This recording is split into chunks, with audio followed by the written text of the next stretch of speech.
नमस्कार दोस्तों, जय हिंद, वंदे मातरम। स्वागत है आपको अपने टीटी फैमिली शिक्षकों के परिवार जायसवाल कोचिंग सेंटर पर, पावर्ड बाय शिक्षा ही प्रकाश है। साथियों, आज हम बात करेंगे एमपी टेट वर्ग 3 परीक्षा की बात करेंगे। प्रीवियस ईयर का सॉल्व पेपर करेंगे। एमपी टेट ओल्ड पेपर जो 2024 का पूरा सॉल्व पेपर करेंगे। ये आपका पर्यावरण अध्ययन का जो 10 नंबर का फर्स्ट शिफ्ट का ईवीएस के टॉप 30 प्रश्न रहेंगे। ए टू जेड आपका संपूर्ण हल सहित ये पेपर रहने वाला है और सिलेक्शन की दर से 101% आपका इम्पोर्टेंट है बाई जायसवाल कोचिंग सेंटर। क्या आप सभी लोग तैयार हैं? तो चयन परीक्षा में बेहतर स्कोर प्राप्त करने के लिए प्रीवियस ईयर के इम्पोर्टेंट आइए पूरा ए टू जेड सोल्यूशन देखते हैं और सोल्यूशन के साथ साथ आप लोगों का फीडबैक भी जानते हैं। देखिए साथियों, यहाँ पे पहला प्रश्न जो पूछा गया था आप लोगों की स्क्रीन पर दिया गया है कि जो ट्रोपोस्फियर होता है ये मुख्यतः जो किससे संगठित होती है। ठीक है, तो ट्रोपोस्फियर की जो घटनाएं होती हैं वे लगभग आपके किससे संबंधित हो जाती हैं। तो आप सभी लोग जानते हैं क्या वह ऑक्सीजन, नाइट्रोजन, कार्बन डाइऑक्साइड या ऑक्सीजन या नाइट्रोजन दोनों हो जाता है। देखिए ऑप्शन के अकॉर्डिंग देखें तो आप सभी लोग जानते हैं ट्रोपोस्फियर में आपके मुख्यतः यहाँ पे दिया गया है भाई, तो आपकी ऑक्सीजन भी है, नाइट्रोजन भी है, कार्बन डाइऑक्साइड भी, तीनों पाई जाती है। लेकिन मुख्यतः अगर जो शब्द दे दिया गया है मुख्यतः संबंधित, फिर आपका किस में हो जाएगा? मुख्यतः वाला ऑक्सीजन और नाइट्रोजन। सबसे ज़्यादा इसमें कौन सी पाई जाती है? नाइट्रोजन, इसके बाद ऑक्सीजन पाई जाती है। ठीक है, तो जो डी ऑप्शन दिया गया है अकॉर्डिंग टू क्वेश्चन यहाँ पे सही हो जाएगा। तो नो डाउट सभी लोग समझ गए होंगे। आइए बढ़ते हैं अगले प्रश्न की तरफ।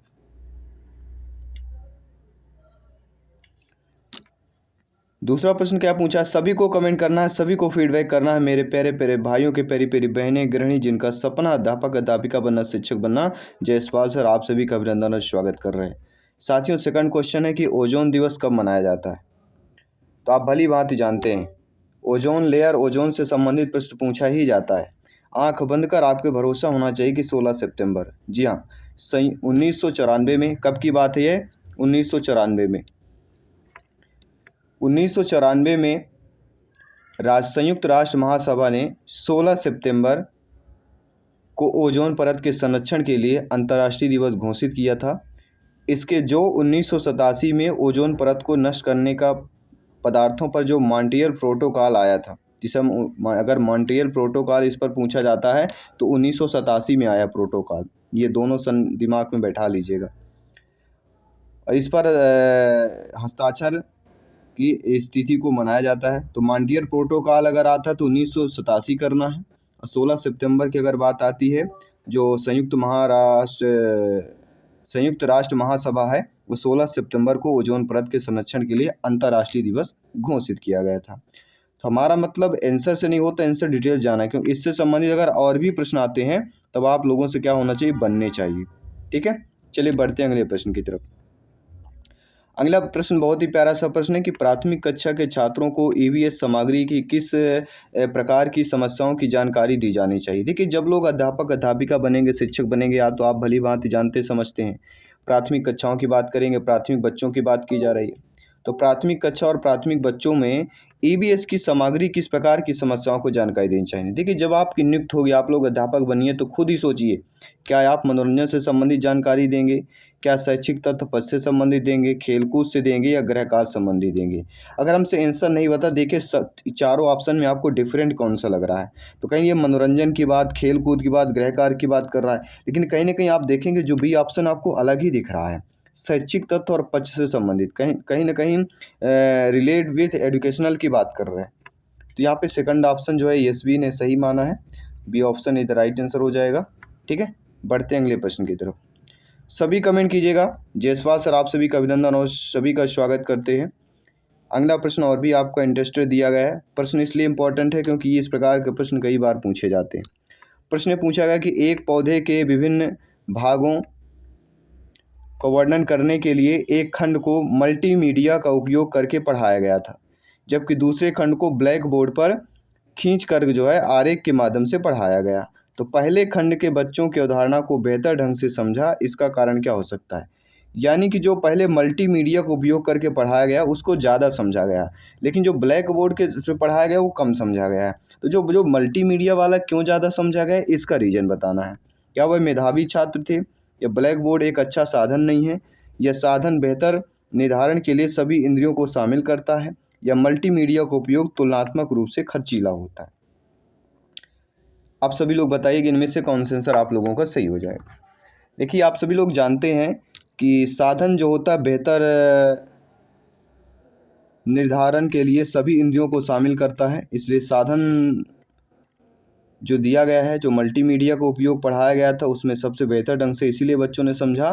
क्यों समझा? क्योंकि audio visual aids engage all the senses for the better retention, यानी साधन बेहतर निर्धारण के लिए सभी इंद्रियों में शामिल करता है, इसलिए थर्ड ऑप्शन एस बी ने सही माना है। इसके साथ ही बढ़ते हैं आपके अगले प्रश्न की तरफ। अगला जो प्रश्न पूछा गया था बहुत ही प्यारा सा प्रश्न पूछा गया था। प्रश्न पूछा गया था कि मंदिर के ऊपर का शिखर हाथों से उठाने के लिए जो आप बहुत भारी हुआ करता था मंदिर का शिखर, इसलिए मंदिर के शीर्ष पर निर्मित बोर को रोलर्स पर रखा और इसे ऊपर तक घुमाया। ये खाली स्थान में बताना है कि पहले के मंदिर जो गुंबद हुआ करते थे, वजन हुआ करते थे, उनको रखने में दिक्कत हुआ करती थी, लेकिन बाद में क्या किया गया? बाद में किया गया कि मंदिर के शीर्ष पर निर्मित करने के लिए क्या किया? बोर को रोलर्स पर रख दिया गया और इसे ऊपर घुमाया गया। तो क्या ये सीढ़ियाँ, ढलान, त्रिपुरा या बलुआ पत्थर, कौन सा होगा?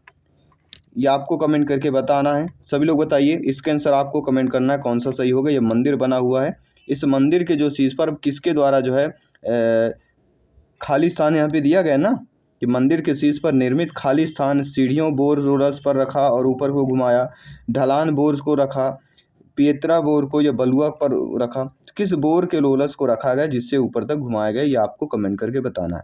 चलिए ध्यानपूर्वक अब आइए बढ़ते हैं अगले प्रश्न की तरफ।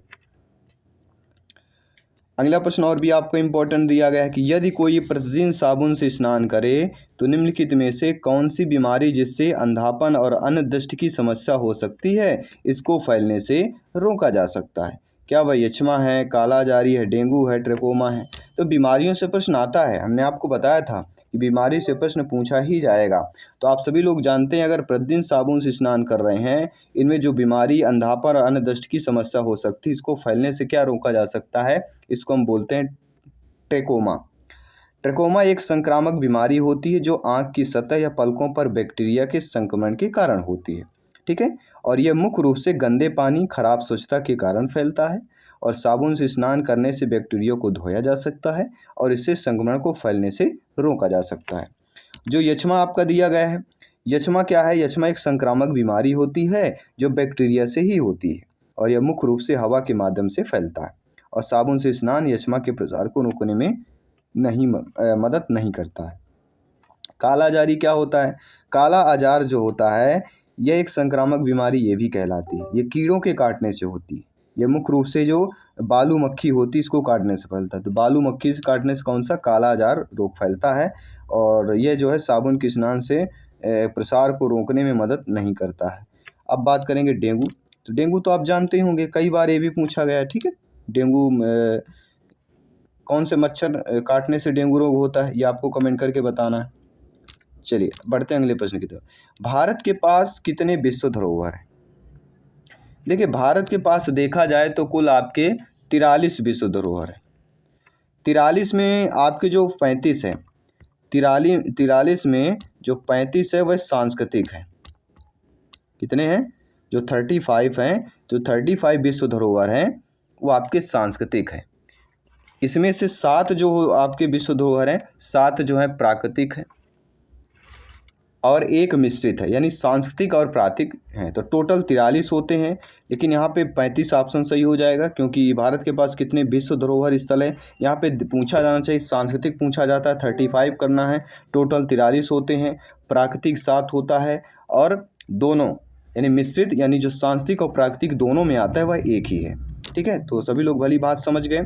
चलिए बढ़ते हैं आपके अगले प्रश्न की तरफ। कहीं से भी प्रश्न अगर पूछा जाएगा आपसे अवश्य बनेगा क्योंकि सिलेक्शन यहाँ पे 101% सरों पर ही है और सभी मित्र जानते हैं जिन्होंने अभी तक हमारी टॉपर नोट्स लिया था। टॉपर नोट्स बहुत ही लोगों को हेल्पफुल हुई है।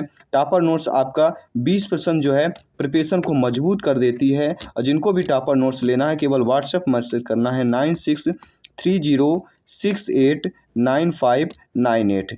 जैसे आप इसमें मैसेज करेंगे आपको पूरा डिटेल मिल जाएगा, ठीक है। कैसे प्राप्त होगी, किस प्रकार से आपको मिल सकती है। प्रश्न की तरफ बढ़ते हैं कि इनमें से किसकी पूजा हड़प्पा के लोग नहीं करते थे? देखिए, हड़प्पा के लोग जो है विष्णु की पूजा नहीं करते हैं, लेकिन यहाँ पे जो है इंदिरा सही क्या उन्होंने सही माना है? इंदिरा जो है ESV ने सही माना है। इसके साथ ही बढ़ते हैं आपके अगले प्रश्न की तरफ। अगला प्रश्न है जो भी और भी इम्पोर्टेंट, इस टॉपिक से हम कई बार बता चुके हैं कि प्रश्न पूछा जाता है कि भोपाल गैस त्रासदी के लिए कौन सा गैस रिसाव जो है जिम्मेदार होता है? क्या वह नाइट्रोजन है, कार्बन डाइऑक्साइड है, मिथाइल आइसोसाइनाइट या क्लोरीन गैस हो जाती है? सभी लोग बताइए। तो भोपाल गैस त्रासदी के लिए जो गैस रिसाव जिम्मेदार कहलाती है वह MIC कहलाती है। MIC को क्या बोलते हैं? मिथाइल आइसोसाइनाइट गैस बोला जाता है। ठीक है। और मिथाइल आइसोसाइनाइड की बात की जाती है। भोपाल गैस त्रासदी किस सन में हुई थी? 1984 में हुई थी। ये सभी लोगों को माइंड के मेमोरी में सेव कर लेना है। सभी मित्रों को जय हिंद, वंदे मातरम। साथियों, आपका प्रत्येक कमेंट फीडबैक सरोपर यह सरमान है जायसवाल सर, आप सभी का अभिनंदन, स्वागत करते हैं। आइए बात कर रहे हैं आपके अगले प्रश्न की तरफ। अगला प्रश्न है कि जलवायु समूहों के कोपेन वर्गीकरण के अनुसार शीत जलवायु की विशेषताएं क्या होती हैं? देखिए, जलवायु समूहों में अगर देखा जाए जो कोपेन वर्गीकरण किया गया है उसमें शीत जलवायु की विशेषताओं को देखते हुए अगर हम प्रश्न देखते हैं कि इसमें क्या होता है, इसमें जो होता है आपका देखा गया है कि डिग्री सेल्सियस नीचे या 10 डिग्री सेल्सियस सभी महीनों के लिए औसत तापमान 10 डिग्री सेल्सियस से नीचे, ये वाला ऑप्शन आपका सही हो जाएगा। ठीक है, यानी 10 डिग्री आपको ध्यान रखना है। आइए बात करते हैं अगले प्रश्न की तरफ। अगला जो प्रश्न यहाँ पे दिया गया है कि बहते जल द्वारा निक्षेपित सामग्री को क्या कहा जाता है? जलोढ़, पंखे, अल्बेडा या ग्रिड कहा जाता है? क्या कहा जाता है? सभी लोग बताइए, सभी लोग ध्यानपूर्वक बताइएगा। देखिए, बहते जल द्वारा निक्षेपित सामग्री को जलोढ़ बोला जाता है। जलोढ़ बहते पानी द्वारा निक्षेपित की गई जो ढीली मिट्टी होती है, गाद, रेत, बाजरी सब मिक्स होता है इसमें। यह सामग्री अक्सर देखा जाए तो जो आपकी नदियाँ होती हैं, क्या होता है? जो आपकी नदियाँ होती हैं तो नदियों, झीलों, समुद्रों के पास से जमा होती है। जलोढ़ मिट्टी कहाँ होती है? नदियों, झीलों, समुद्रों के तटों के पास जमा होती है। जैसे फॉर एग्जांपल देख लेते हैं कि नदी के तल में, बाढ़ के मैदान में जलोढ़ पंख या समुद्र तट पर जमा होने वाली सामग्री को जलोढ़ कहा जाता है। तो कभी कभी जलोढ़ को जलोढ़ जमा भी कहा जाते हैं। जलोढ़ के साथ क्या बोल देते हैं? जमा, क्योंकि ये जमी हुई मिट्टी होती जिसको जलोढ़ बोला जाता है। जलोढ़ के साथ जमा शब्द आए तो आप लोगों को कन्फ्यूज नहीं होना है। ठीक है, बढ़ते हैं आपके अगले प्रश्न की तरफ। अगला प्रश्न है कि बफर स्टॉक खाली स्थान के माम में सरकार द्वारा उत्पादित खाद्य का एक भंडार कहलाता है। तो बफर स्टॉक, देखिए बफर स्टॉक एक ऐसा शब्द है जो सभी लोग जानते हैं। इसमें सरकार द्वारा जो उत्पादित खाद्यान्न का जो भंडार है, क्या है? खाद्यान्न का जो भंडार है, भारतीय खाद्य निगम, जिसे हम भारतीय खाद्य निगम को हम क्या बोलते हैं? FCI। क्या बोला जाता है? भारतीय खाद्य निगम FCI द्वारा किया जाता है। बफर स्टॉक एक प्रकार का खाद्य सुरक्षा कार्यक्रम ही समझ लीजिए। क्या समझना है? खाद्य सुरक्षा कार्यक्रम होता है जिसमें सरकार आमतौर पर भारतीय खाद्य जो निगम है FCI के माध्यम से, जिसमें गेहूं, चावल, अन्य जो आपके खाद्यान्न हैं उनका भंडार बनाती है। और इस भंडार का उपयोग खराब मौसम में, जैसे प्राकृतिक आपदाएं हो जाएं, जैसे आपका लॉकडाउन हुआ था उस समय ऐसा यूज किया गया था। तो यही सारी चीज़ें होती है। FCI किसानों से अधिवेश उत्पादन खरीदता है और इसे बफर स्टॉक में रखता है। यह भंडार समाज के जो गरीब वर्गों को बाजार मूल्य से कम कीमत पर सामग्री उपलब्ध कराने के लिए भी इस्तेमाल किया जाता है। तो आप लोग जो कोटा में गल्ला मिलता है 1 रुपये किलो में, वही FCI ही। ठीक है, आप समझ लोगे किस लिए भंडार किया जाता है? ताकि जो आपदाएं होती हैं, कोई चीज़ें हो, इसके लिए भंडार होना चाहिए।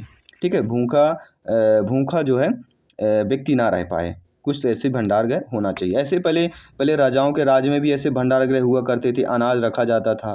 ठीक है, और वस्तुएं रखी जाती थी। ठीक है, अगला प्रश्न है चंद्रयान 2 मिशन में रोवर का नाम क्या था? बहुत ही सिंपल सा प्रश्न दिया गया था, पूछा गया था। तो सभी लोग जानते हैं कि चंद्रयान 2 से भी प्रश्न आया हुआ था। ठीक है, तो चंद्रयान 2 मिशन में रोवर का नाम अगर दिया जाता है तो रोवर का नाम क्या था? सभी लोग बताइए। चंद्रयान 2 बहुत ही अच्छा टॉपिक है। और चंद्रयान 2 और चंद्रयान फर्स्ट से हमने काफ़ी सारे क्वेश्चंस भी किए थे, आप सभी लोग देखे होंगे। तो बहुत अच्छे हमने क्वेश्चन किए थे, तो उनको देखिएगा। टॉप 50 टॉप 100 क्वेश्चन किए थे। और जितने भी अभी एग्जाम हुए हैं वर्ग 3 के, वो लगभग वहाँ से 4 से 5 प्रश्न पर एग्जाम में पूछे गए। तो वीडियो बहुत ही आप सभी लोगों के लिए इंपॉर्टेंट हो जाती है। तो चंद्रयान 2 मिशन में रोवर का नाम पूछा गया, तो सभी लोग जानते हैं प्रज्ञान है क्या? कौन कौन से यहाँ पे प्रज्ञान ऑप्शन सही लगाए हैं ये बताइए। प्रज्ञान जो ऑप्शन है कौन कौन से सही लगाए हैं? बी ऑप्शन यहाँ पे करेक्ट है आप लोगों का।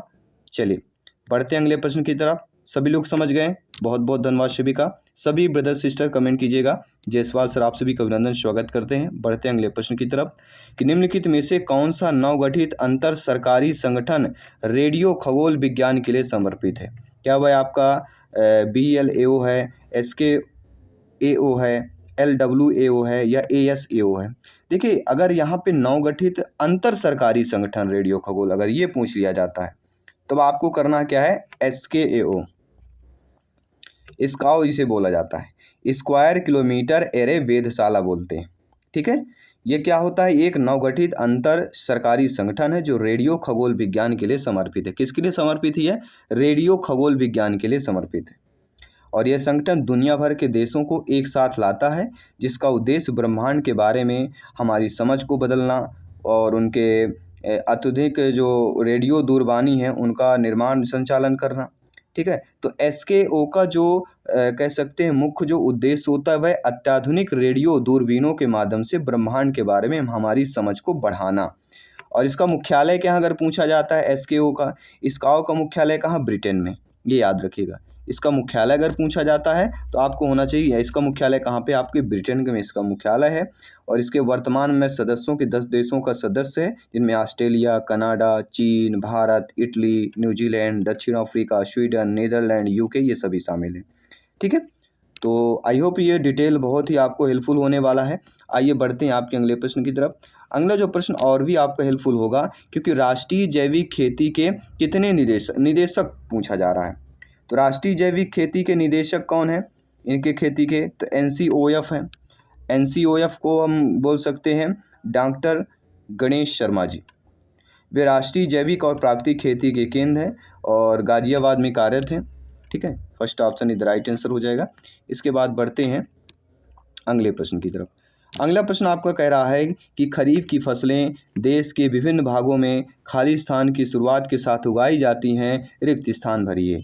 तो जो खरीफ की फसलें हैं विभिन्न भागों में मानसून की शुरुआत में, सर्दियों की शुरुआत में, गर्मियों की शुरुआत में या वसंत की शुरुआत में उगाई जाती हैं। सभी लोगों के लिए 5 सेकंड का वक्त दिया जाता है प्रश्न को सॉल्व करने के लिए। वीडियो पॉज कीजिए, कमेंट कीजिए और हमें आंसर अवश्य बताइए। तो खरीफ की फसलें देश के विभिन्न भागों में शुरुआत की उगाई जाती हैं, इनमें से रिक्त स्थान भरना है। तो राइट ऑप्शन क्या होगा सभी लोग बताइएगा? तो राइट ऑप्शन हमारा हो जाएगा मानसून।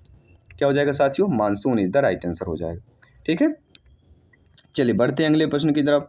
बहुत ही प्यारे प्यारे प्रश्न दिए गए हैं, प्यारे प्यारे आपको कमेंट आना चाहिए। आइए बढ़ते हैं अगले प्रश्न की तरफ। यदि मिट्टी जो है देखा जाए तो उसे जुताई से पहले किसकी आवश्यकता हो सकती है? देखिए कोई भी मिट्टी होती है, मिट्टी को जुताई से पहले किसकी आवश्यकता होती है? सभी लोग बताइएगा। मिट्टी को जुताई से पहले किसकी आवश्यकता होती है? देखिए कोई भी मिट्टी जब जुताई की जाती है उसके लिए सबसे पहले पानी क्या है? पानी की आवश्यकता होती है, क्योंकि ज़्यादा अगर टाइट हो जाएगी मिट्टी तो जुताई नहीं हो पाएगी। तो जुताई के लिए पानी की आवश्यकता पड़ती है। भारत में रासायनिक उर्वरक उद्योग की स्थापना कब की गई थी? तो भारत में रासायनिक उद्योग की स्थापना 1906 में की गई थी। इसके बाद बढ़ते हैं अगले प्रश्न की तरफ। अगला प्रश्न यहाँ पे पूछा गया है कि अधिगम हेतु इनमें से निर्माण में कौन सा महत्वपूर्ण होता है? तो अधिगम निर्माण हेतु जो आपका महत्वपूर्ण होता है, शैक्षिक भाग पर अधिक जोर ना दिया जाए, वातावरण को अनौपचारिक रखा जाए, तो आपको बताना है। देखिए आप सभी लोग जानते हैं, सभी लोग ज्ञानी व्याख्याता लोग हैं। अगर अधिगम हेतु इनमें से संपूर्ण अगर पूछा जाता है तो शैक्षिक भाग अधिक जोर ना दिया जाए, वातावरण को अनौपचारिक रखा जाए, दोनों बातें सही हो जाती हैं। क्योंकि दो चीज़ों को भाग लेंगे, एक और दो दोनों कोड सही हो जाएंगे अगर हम अधिगम हेतु सबसे महत्वपूर्ण मापन के लिए देखते हैं। ठीक है, आइए बात करेंगे अगले प्रश्न की।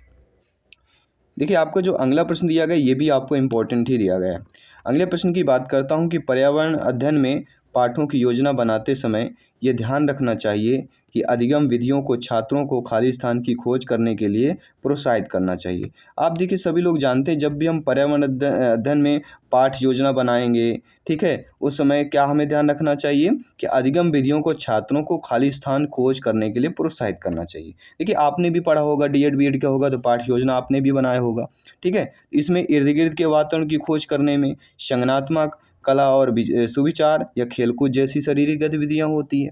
तो इसमें राइट ऑप्शन होगा इर्द गिर्द के वातावरण, यानी हमारे चारों तरफ के वातावरण। क्योंकि पर्यावरण अगर शब्द दे दिया गया तो पर्यावरण मतलब अगर आपके पाठ योजना अध्ययन में बनाना है तो ये ध्यान रखना चाहिए कि अधिगम की विधियों को छात्रों के जो इर्द गिर्द वातावरण होती हैं उनकी खोज करने के लिए बच्चों को क्या करना चाहिए, प्रोत्साहित करना चाहिए।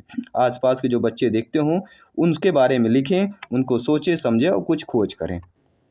अगला है निम्नलिखित में से कौन सा वनों उन्मूलन का प्राकृतिक कारण नहीं है। देखिए वन के उन्मूलन का हम प्राकृतिक कारण देखते हैं तो बाढ़ हो सकता है, जंगल की आग, भूकंप, ये, लेकिन शहरीकरण जो होता है ये वन उन्मूलन का प्राकृतिक कारण नहीं होता। शहरीकरण कौन करेगा भैया, हम आप करेंगे, तो ये क्या हो जाएगा, मानव, ठीक है, प्राकृतिक न कहला के मानव निर्मित हो जाता है। अगला प्रश्न है कि निम्नलिखित में से कौन सी प्राथमिक ग्रीन हाउस गैस है। तो ये सभी लोग जानते हैं ग्रीन हाउस गैस से प्रश्न पूछा ही जाता है, किसी प्रकार से भी प्रश्न पूछा जाए तो कार्बन डाइऑक्साइड सभी लोग जानते हैं, CO2 हमें राइट ऑप्शन मान लेना है। इसके बाद बढ़ते हैं अगले प्रश्न की तरफ। अगला जो प्रश्न दिया गया है कि आपका दिया गया ऑयल सेल जो होता है ये कोयले से निकाले गए संलित अपशिष्ट तेल और जिसे हम सिंथेटिक क्रूड कहा जाता है, यह जो किसे माना, ये किसे कहते हैं, सिंक्रोड, सिंथक्रूड, स्क्रूड या साइटिक। ये थोड़ा नया नाम आपको दिख रहा होगा। तो जो तैल सेल होता है, ऑयल सेल जो होता है, ये कोयले से निकाले गए जो संलिप्त अपशिष्ट तेल जो होता है इनको क्या कहते हैं, सिंक्रूड कहा जाता है। फर्स्ट ऑप्शन इधर राइट आंसर। किसी भी प्रश्न पर डाउट है बेफिक्र कमेंट कर सकते हैं। बात करेंगे अगले प्रश्न की। अगला है कि पुनर्विचरण में देखा जाए, इसमें रिसाइकिल लेवल जो होता है, इसमें सामग्री को अलग करने के बाद कचरे को जलाने की क्रिया को क्या कहा जाता है। तो रिसाइकल लेवल में सामग्री को जब अलग करते हैं उसके बाद कचरे को जलाया जाता है। जब कचरे को जलाया जाता है तो क्या उसमें भस्मीकरण बोलते हैं, जैव निम्नीकरण बोलते हैं जिसे हम बायोडिग्रेशन बोलते हैं, पृथक्करण बोलते हैं या आशवन विधि के द्वारा। तो जो जलाया जाता है ना कचरा जलाने को हम भस्मीकरण बोलते हैं। कह देंगे भस्म कर दूंगा, आपने कई सुना होगा ना कि मैं तुझे भस्म कर दूंगा, ऐसी कई सीरियल वगैरह में। तो भस्म करना मतलब जला दूंगा, ठीक है, तो भस्मीकरण फर्स्ट ऑप्शन इधर राइट आंसर। इसके बाद बढ़ेंगे अगले प्रश्न की तरफ कि भारत में हरित क्रांति का श्रेय है। देखिए हरित क्रांतियाँ जितनी हैं वो सबको पढ़ना है और क्रांतियों संबंधित हम महत्वपूर्ण लाएंगे टॉपिक और उनसे संबंधित क्वेश्चन भी करेंगे। तो क्रांतियों के बारे में अगर हम देखते हैं, समझते हैं, ठीक है, तो क्रांतियाँ अगर क्या हो जाएगी, डॉक्टर MS स्वामीनाथन, सभी लोगों को समझें। डॉक्टर वर्गीस कुरियन किसके लिए है, सभी लोग बताइए, किसके जनक है डॉक्टर वर्गीस कुरियन, ये सभी को कमेंट करके बताना है। बढ़ते हैं अगले प्रश्न की तरफ। अगला प्रश्न है कि आकलन भाषा आधारित क्यों होना चाहिए। आकलन के लिए अधिक बोझिल बनाने के लिए, विश्वसनीय बनाने के लिए, बड़ा बनाने के लिए, दिलचस्प बनाने के लिए। देखिए पेडागोजी में बोझिल शब्द तो निगेटिव हो जाएगा, भली भांति जानते हैं। इससे विश्वसनीय बनाना, तो विश्वसनीय बनाया जा सकता है, ये सही बात है, और बड़ा नहीं बनाया सकता। इससे दिलचस्प, तो ये भी है, विश्वसनीय सबसे बेस्ट ऑप्शन होगा, तो बी ऑप्शन हो जाएगा। आइए बात करें अगले प्रश्न की। अगला प्रश्न है कि निम्नलिखित में से कौन सा अध्यापक निर्मित परीक्षा के महत्वपूर्ण कार्य है। ये आपके लिए है, जब आपकी नियुक्ति होगी, आप लोग अध्यापक अध्यापिका बनेंगे, तो आप खुद स्वयं बताइए कि इनमें से कौन सा अध्यापक जो निर्मित परीक्षा के महत्वपूर्ण कार्य होंगे, सभी लोग बताइएगा। तो इनमें से कौन सा हो जाएंगे, तो इनमें से हमारा कौन सा हो जाएगा, विद्यालय की दिन प्रतिदिन की शिक्षण अधिगम गतिविधियों को विचार करना भी होगा और व्यक्तिगत छात्रों के मत को जानने के लिए, दोनों चीज़ें आपको इम्पोर्टेंट, इसलिए बोथ आप दोनों, बोथ फर्स्ट एंड सेकंड। ये स्टेटमेंट 4 से 5 प्रश्न आएंगे, ध्यान रखिएगा। EVS की बात कर रहा हूँ, पूरे ऑल टू ओवर 10 से 15 प्रश्न आएंगे, 15 से 20 प्रश्न आपकी स्टेटमेंट वाले मान लीजिए पूरे पेपर में। अगला प्रश्न है विक्र के बारे में निम्नलिखित में से कौन सा कथन सही नहीं दिया गया है? नेगेटिव नकारात्मक बताना है। तो विक्र के बारे में देखा जाए तो विक्र उत्पाद यानी कि इसके बजाय क्रिया पर छात्रों के दर्शन का आकलन करने में भावी होती है, या विभिन्न कार्यों के लिए विक्र विकसित करने के लिए किसी को मानदंड तय करने की आवश्यकता होती है जो सीखने के त्रिफलों के अनुरूप होना चाहिए। तो इसमें अगर सही नहीं तो पहला सही नहीं दिया गया है, बाकी सेकंड ऑप्शन सही दिया गया है, क्योंकि विभिन्न कार्यों के विक्र में विकसित बढ़ाने के लिए किसी को मानदंड तय करने की आवश्यकता होती है जो सीखने के त्रिफलों के अनुपात के होना चाहिए। ठीक है, सभी लोग समझ गए। आइए बढ़ते हैं अगले प्रश्न की तरफ। अगला प्रश्न दिया गया कि निम्नलिखित में से कौन से एक टीएलएम अध्यापन अधिगम सामग्री है? तो टीएलएम आपने पढ़ा होगा, टीएपी पढ़ा होगा, टीएलएम पढ़ा होगा। ठीक है, तो इनसे संबंधित प्रश्न पूछा जाता है। अगर टीएलएम अध्यापन सामग्री कौन सा नहीं है ये बताना, ये भी देखना नेगेटिव। तो टीएलएम में आपकी पत्रिका आ जाती है, केस स्टडीज आ जाता है और पूरक किताबें आ जाती हैं, लेकिन रेडियो प्रसारण यह टीएलएम में आपका नहीं आता है। ठीक है, तो यहाँ बताया गया कि कौन सा नहीं होगा, तो रेडियो जो ब्रॉडकास्ट अर्थात रेडियो प्रसारण नहीं होगा। और इस पेपर का 30 नंबर प्रश्न क्या कह रहा है ये जान लेते हैं, समझ लेते हैं आप लोगों का फीडबैक कि आकलन को उनके उद्देश्य के आधार पर कितने भागों में विभाजित किया जा सकता है, 2, 3, 4 या 5। तो आकलन को कितने भागों में विभाजित किया जा सकता है ये भी आपको कमेंट करके बताना है।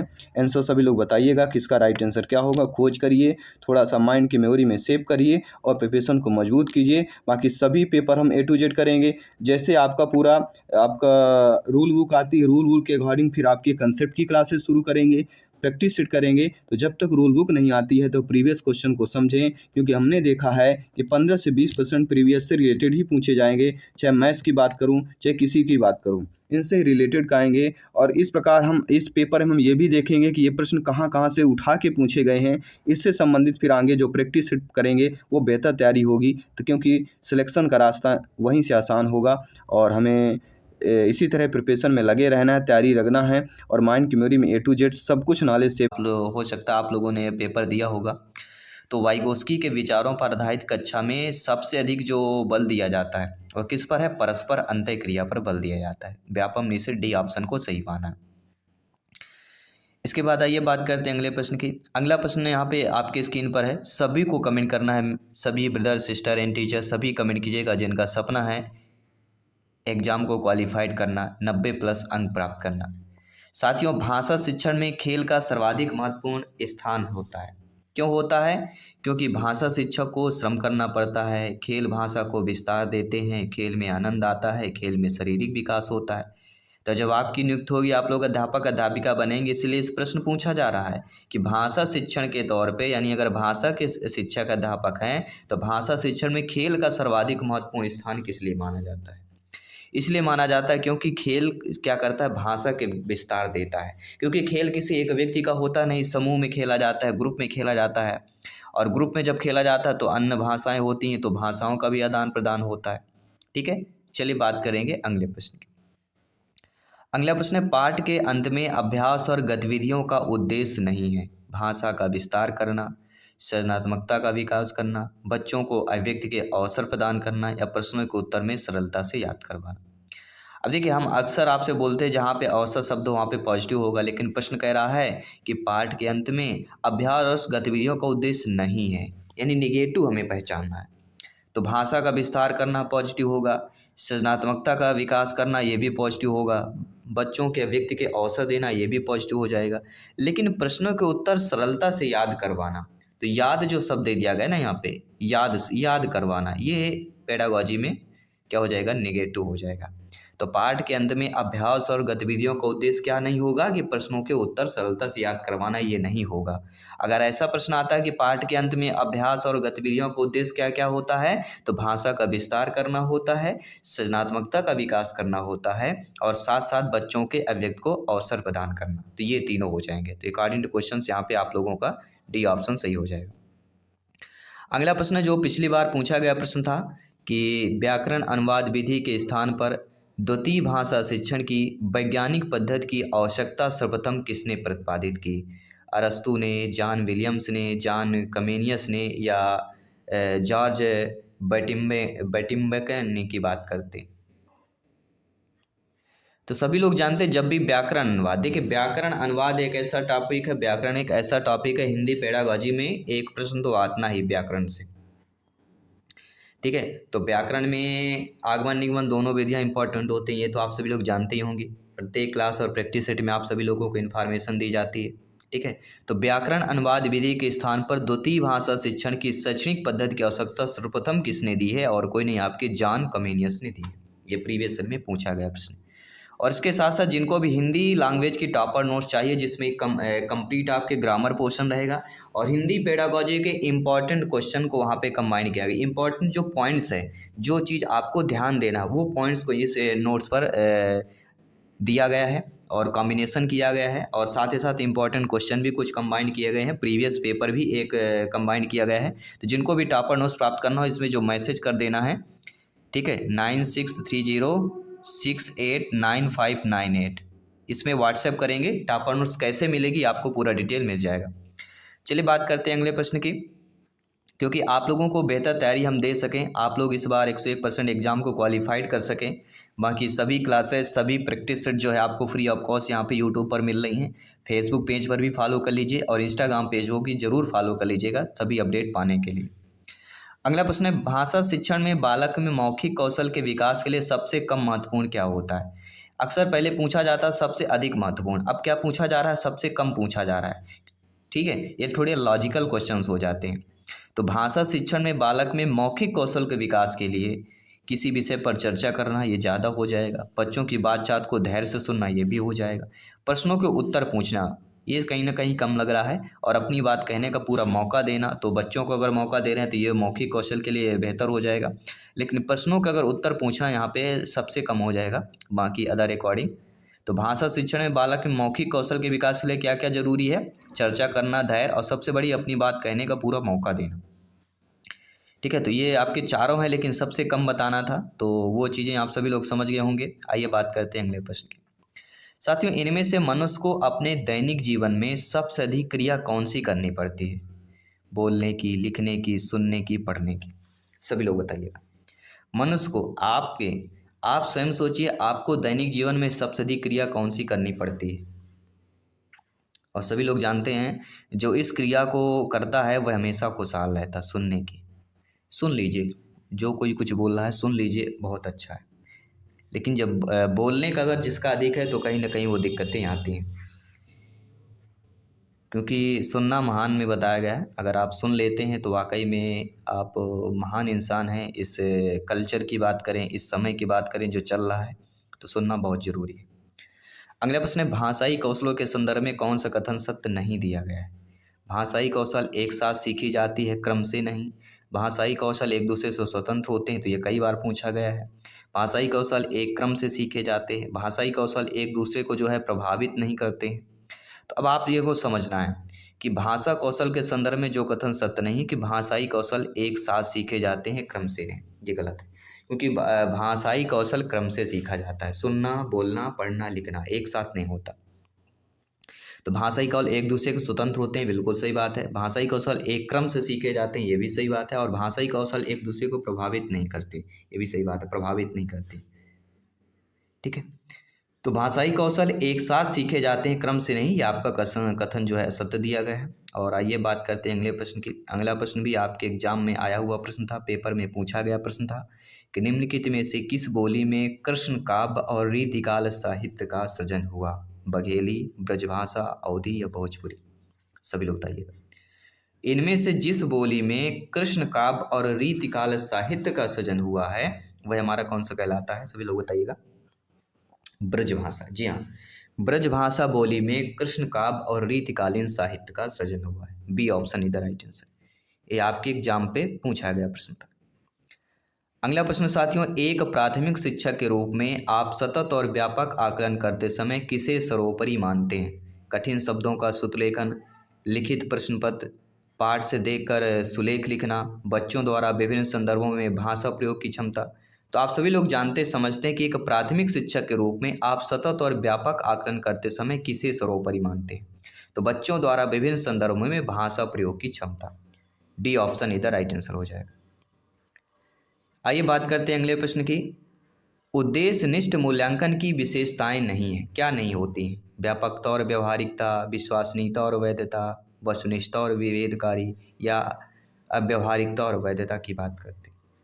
तो उद्देश्यनिष्ठ मूल्यांकन की विशेषताएं क्या क्या होती हैं, पहले ये जानना जरूरी है। तो व्यापकता और व्यवहारिकता, विश्वसनीयता, वैधता, वस्तुनिष्ठता और विभेदकारी। लेकिन अव्यवहार्यता और वैधता ये आपके उद्देश्यनिष्ठ मूल्यांकन की विशेषताएं नहीं, इसलिए according to question D option is the right answer.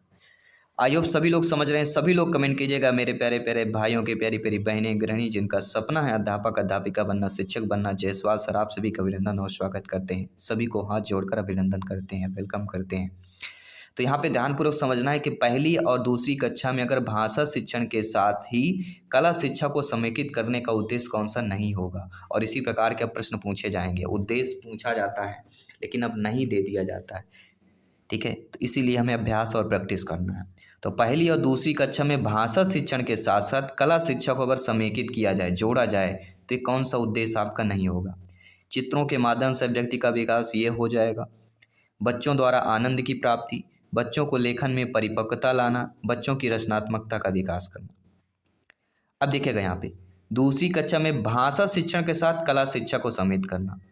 तो कहीं दूसरी कक्षा में बच्चा है तो चित्रों के माध्यम से ही सीखेगा बच्चा, बच्चों को आनंद की प्राप्ति होना चाहिए, यानी खुशहाल होकर लिखना चाहिए क्योंकि बच्चा दूसरी कक्षा का है। और बच्चों में रचनात्मकता भी थोड़ा बहुत विकास हो क्योंकि वो चित्रों के माध्यम से सीखेगा, ठीक है, पेंसिल या कलम इधर उधर चलाएगा। तो कहीं ना कहीं यहाँ पे बच्चों के लेखन में परिपक्वता लाना, ये थोड़ा भाषा शिक्षण के साथ समेकित का उद्देश्य नहीं होगा, क्योंकि कला शिक्षा को समेकित करना है तो कहीं ना कहीं परिपक्वता लाना, वो भी लेखन में, वो भी कक्षा 2 के बच्चों में, तो ये कहीं ना कहीं थोड़ा सा अलग लग रहा है। बाकी जो चीज़ें दी गई हैं वो आपकी सही दी गई हैं। कुछ लोग ज़्यादातर गलती करते थे, बच्चों के द्वारा आनंद की प्राप्ति।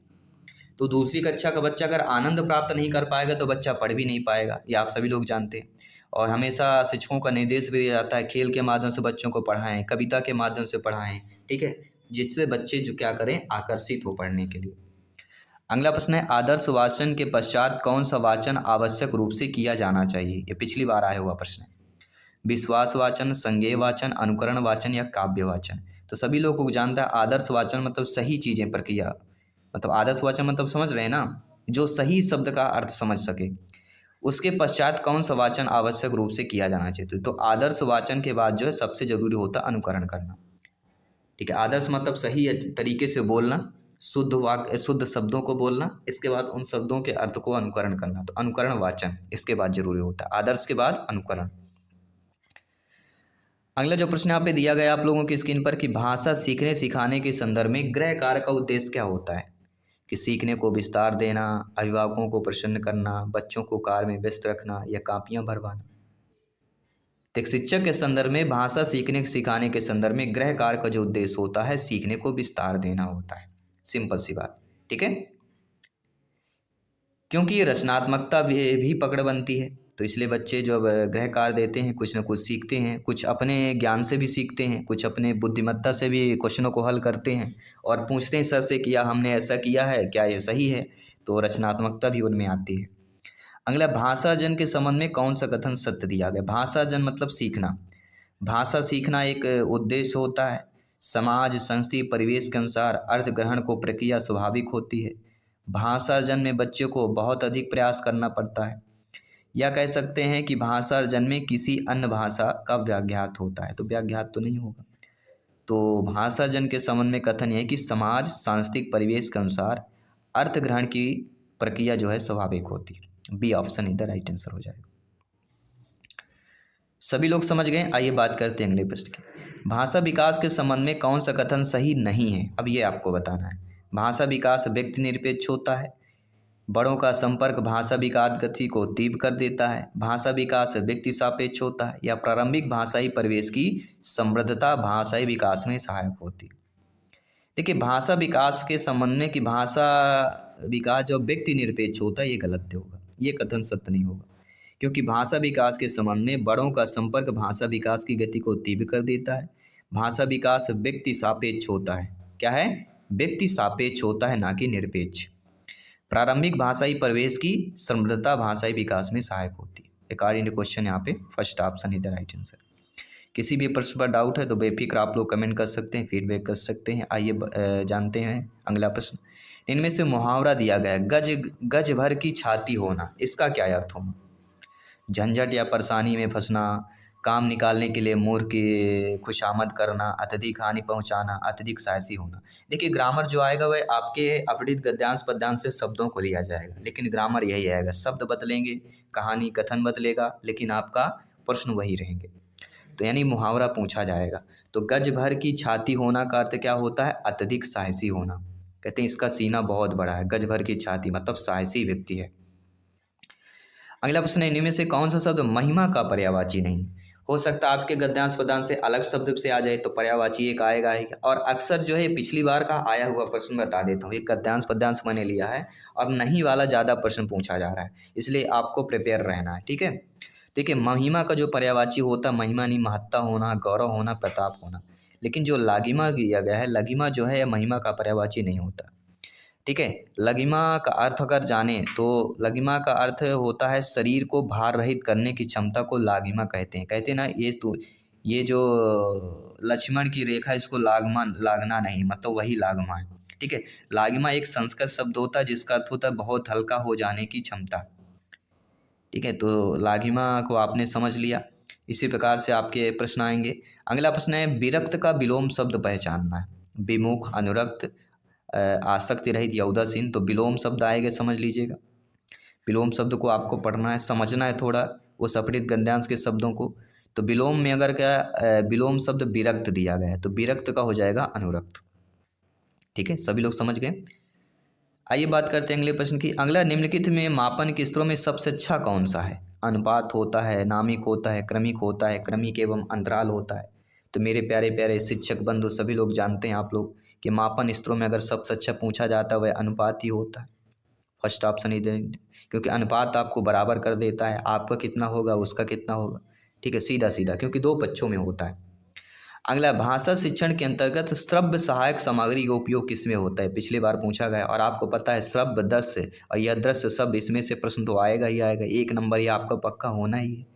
तो भाषा शिक्षण के अंतर्गत श्रव्य सहायक सामग्री का उपयोग पूछा जा रहा है, तो कहीं ना कहीं वो आपके शुद्ध में होगा, लेखन में होगा, शुद्ध पढ़ने में होगा, शुद्ध उच्चारण में होगा, या शुद्ध पढ़ने लिखने दोनों में होगा। तो आपका जवाब क्या है यहाँ पे? भाषा शिक्षण के अंतर्गत श्रव्य सहायक सामग्री का उपयोग किसमें होता है? शुद्ध उच्चारण करने में होता है।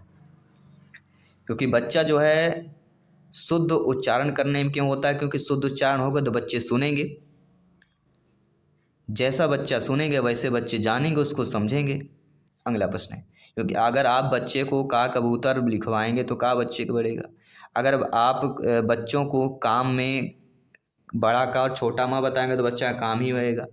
अगर आप बच्चे को बड़ा का बड़ा माँ बता देते हैं तो कामा हो जाएगा, ठीक है। और बच्चे इसको काम ही पढ़ रहे हैं, तो जैसा आप पढ़ाएंगे बच्चे वैसे अनुकरण करेंगे।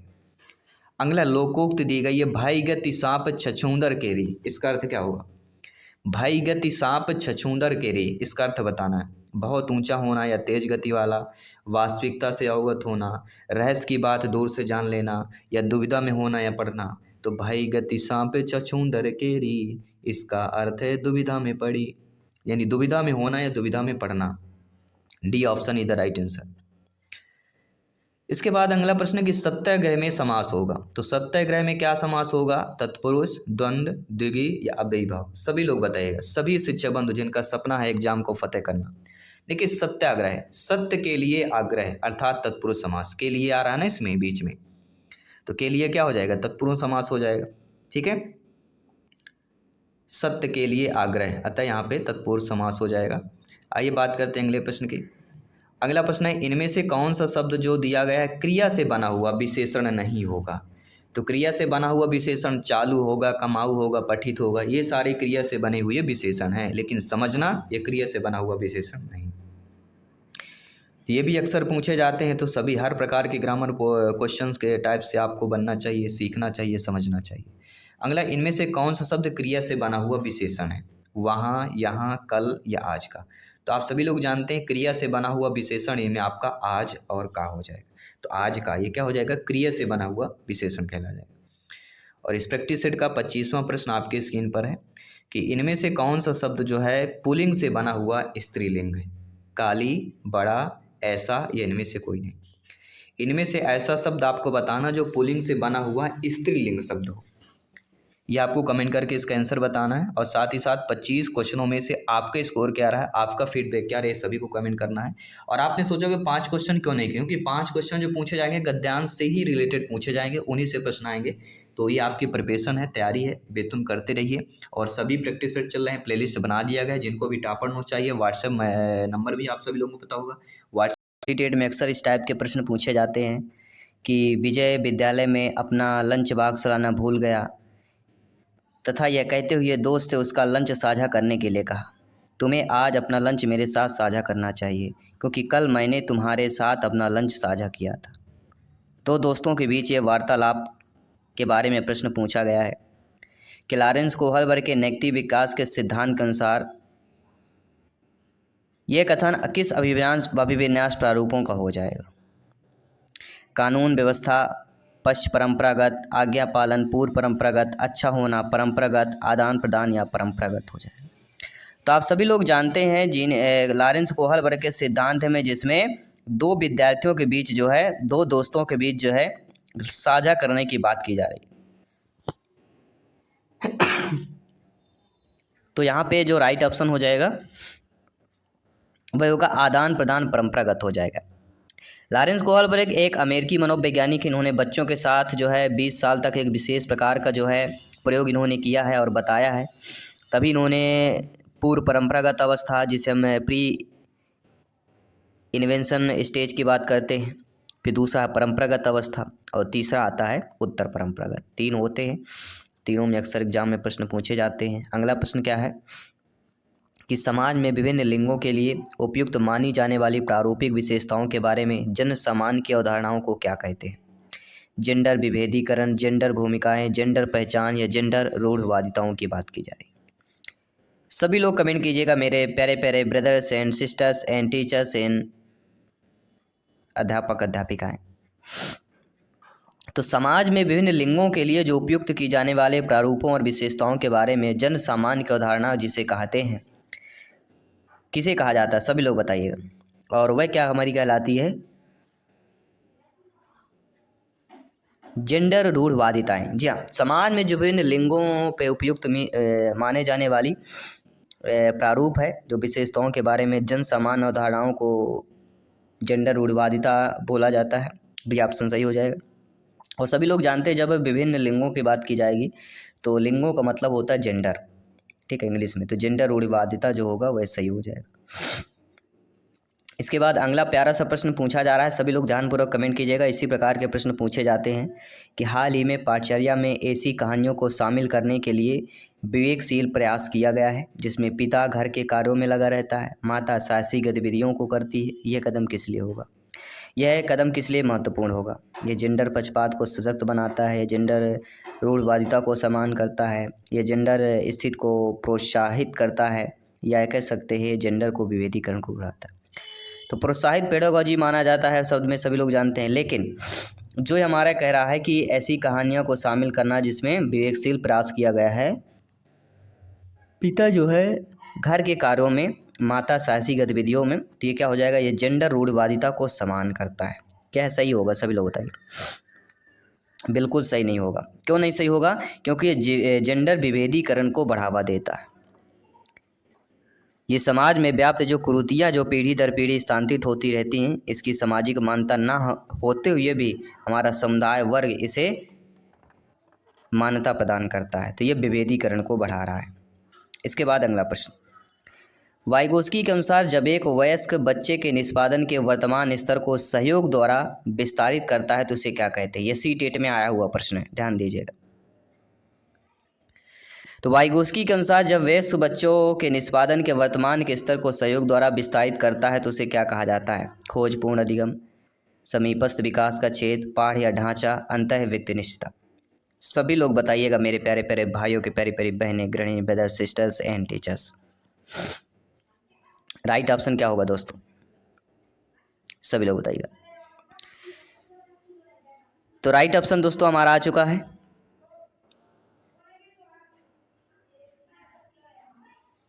और वह हमारा कौन सा होगा? पाड़ या ढांचा इज द राइट आंसर। पाड़ या ढांचा किस लिए हो जाएगा, सभी लोग बताइए।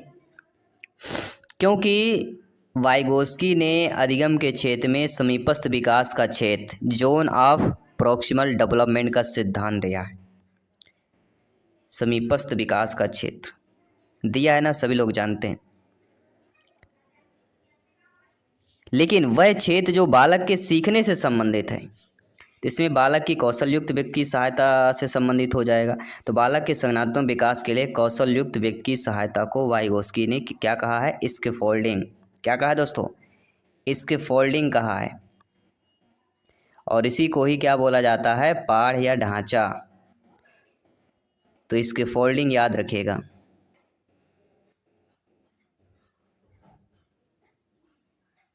ठीक है, चलिए आइए बात करते हैं अगले प्रश्न की। बहुत ही लाजवाब प्रश्न, ये भी आपके सीटेट में आया हुआ प्रश्न है। जीन पियाजे जी के संज्ञानात्मक विकास के सिद्धांत के अनुसार परिकल्पित निगमनात्मक तर्क की अवधि में विकसित होता है। क्या होता है, संवेदी, चालक, पूर्व संक्रियात्मक, मूल संक्रियात्मक, अमूल संक्रियात्मक। प्रश्न को समझने से ज़्यादा क्या समझना इंपॉर्टेंट है। पियाजे जी संज्ञानात्मक विकास से सभी लोग जान गए, लेकिन परिकल्पित निगमनात्मक तर्क की अवधि को विकसित पूछा जा रहा है। तो परिकल्पित शब्द आया, निगमनात्मक भी आया है, अर्थात अमूर्त संक्रियात्मक अवस्था हो जाएगी, क्योंकि निगमनात्मक तर्क यहाँ पे दिया गया है। 4 अवस्थाएं, संवेदी, पेशी, पूर्व संक्रियात्मक, मूर्त और औपचारिक होता है, और 11 से 15 अवस्था तक होती है। इसी अवस्था में बच्चा जो है निगमनात्मक तर्क जो है विकसित हो जाता है। तो विकसित शब्द दिया गया, इसलिए चौथी अवस्था हो जाएगी। अगला प्रश्न है कि किसके अनुसार बच्चों के चिंतन के बारे में सामाजिक प्रक्रियाएं तथा सांस्कृतिक संदर्भ के प्रभाव को समझना आवश्यक होता है। लॉरेंस कोहलबर्ग, जीन पियाजे जी, लेव वाइगोस्की, अल्बर्ट बंडूरा। तो बच्चों के चिंतन के बारे में सामाजिक प्रक्रिया और सांस्कृतिक संदर्भ के प्रभाव को समझना, जहाँ सामाजिक और सांस्कृतिक जब दोनों शब्द आते हैं, जहाँ पे दोनों शब्द होते हैं, तो हमारा लेव वाइगोस्की होता है। तो किसके अकॉर्डिंग, लेव वाइगोस्की के अकॉर्डिंग, लेव वाइगोस्की के अनुसार बच्चों के चिंतन के बारे में सामाजिक प्रक्रिया, सांस्कृतिक संदर्भ के प्रभाव को समझना आवश्यक हो जाता है। आइए बात करते हैं साथियों अगले प्रश्न की। पियाजे जी के संज्ञानात्मक विकास के सिद्धांत से निहितार्थ निकालते हुए एक ग्रेड 6 से 8 के शिक्षक को अपनी कक्षा में क्या करना चाहिए। अब कक्षा कौन सी है, 6 से 8 है, वो भी एक ग्रेड की बात करें तो एक ग्रेड में 6 से 8 शिक्षक को अपनी कक्षा में क्या करना चाहिए। आप सभी शिक्षक हैं, आप सभी भावी अध्यापक अध्यापिका हैं, जब आपकी नियुक्त होगी आप सोचिए क्या कैसा कार्य होना चाहिए। तो ऐसी समस्याएं प्रस्तुत करनी चाहिए जिसमें तर्क आधारित समाधान की आवश्यकता होती। किससे हो गए, तर्क आधारित, क्योंकि एक ग्रेड के 6 से 8 को अपनी कक्षा में करना है, इसलिए तर्क आधारित ज़्यादा इंपॉर्टेंट हो जाता है। आइए बात करते हैं अगले प्रश्न की। हार्वर्ड गार्डनर के बहुभुज सिद्धांत के अनुसार तार्किक गणितीय बुद्धि वाले एक व्यक्ति की क्या विशेषता हो सकती है। अब हार्वर्ड गार्डनर का कहना है, बुद्धि से सिद्धांत से प्रश्न है, बुद्धि के चैप्टर से 50 प्रश्न हम ऑलरेडी कर चुके हैं जो इंपॉर्टेंट। अगर आपने वो क्लास वीडियो नहीं देखा तो जाइए देखिएगा ज़रूर, लाटेस्ट वीडियो के ऑप्शन में जाइए। अभी रिसेंटली 4 से 5 दिन पहले ही हमने उस क्लास को कंप्लीट किया है। तो गार्डनर ने बहुबुद्ध के सिद्धांत के अनुसार तार्किक गणितीय बुद्धि वाले एक व्यक्ति क्या विशेषता हो सकती है। अब तार्किकता की बात आई है, ठीक है, जहाँ पर तार्किकता की बात आती है तो आप सभी लोग जानते हैं कि तार्किकता में क्या हो सकता है। तो तार्किकता मतलब होता है पैटर्न खोजने की एक तर्क की लंबी श्रृंखला को हल करने की क्षमता और संवेदनशीलता। पैटर्न मतलब क्या हो गया, तार्किक का मतलब ही होता है तार्किक गणितीय बुद्धि वाले व्यक्ति की विशेषता। तो तार्किक रूप से गणितीय बुद्धि वाले की विशेषता क्या हो सकती है, जो पैटर्न को खोज सके, उसकी तर्क लंबी श्रृंखला हो करने की क्षमता और संवेदनशीलता जिसके पास होगी। अगला प्रश्न है साथियों, वह प्रक्रिया जिसके द्वारा बच्चे आदत, कौशल, मूल्यों तथा अभिप्रेरणा को विकसित करते हैं जो उन्हें समाज का जिम्मेदार क्रियाशील सदस्य बनाती है, उसे क्या कहा जाता है।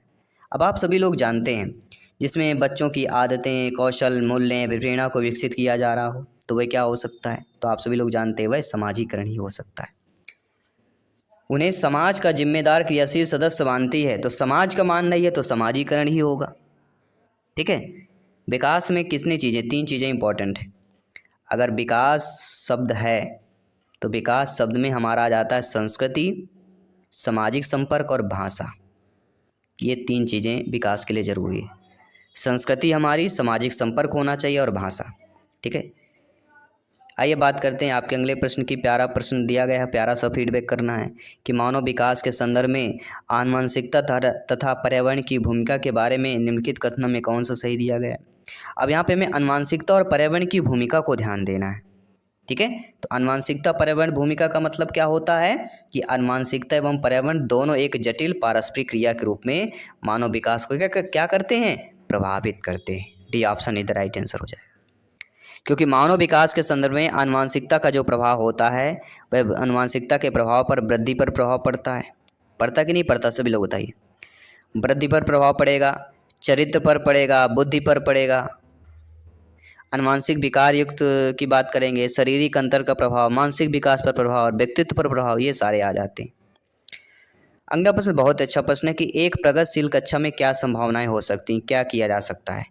तो आप सभी एक चीज़ याद रखिएगा, माइंड के मेमोरी में सेव कर लीजिएगा। जहाँ पर प्रगतिशील कक्षा की बात हो रही, मतलब विद्यार्थी के द्वारा ज्ञान की संरचना की जाती है। किसके द्वारा? प्रगतिशील कक्षा का मतलब विद्यार्थी द्वारा ज्ञान की संरचना।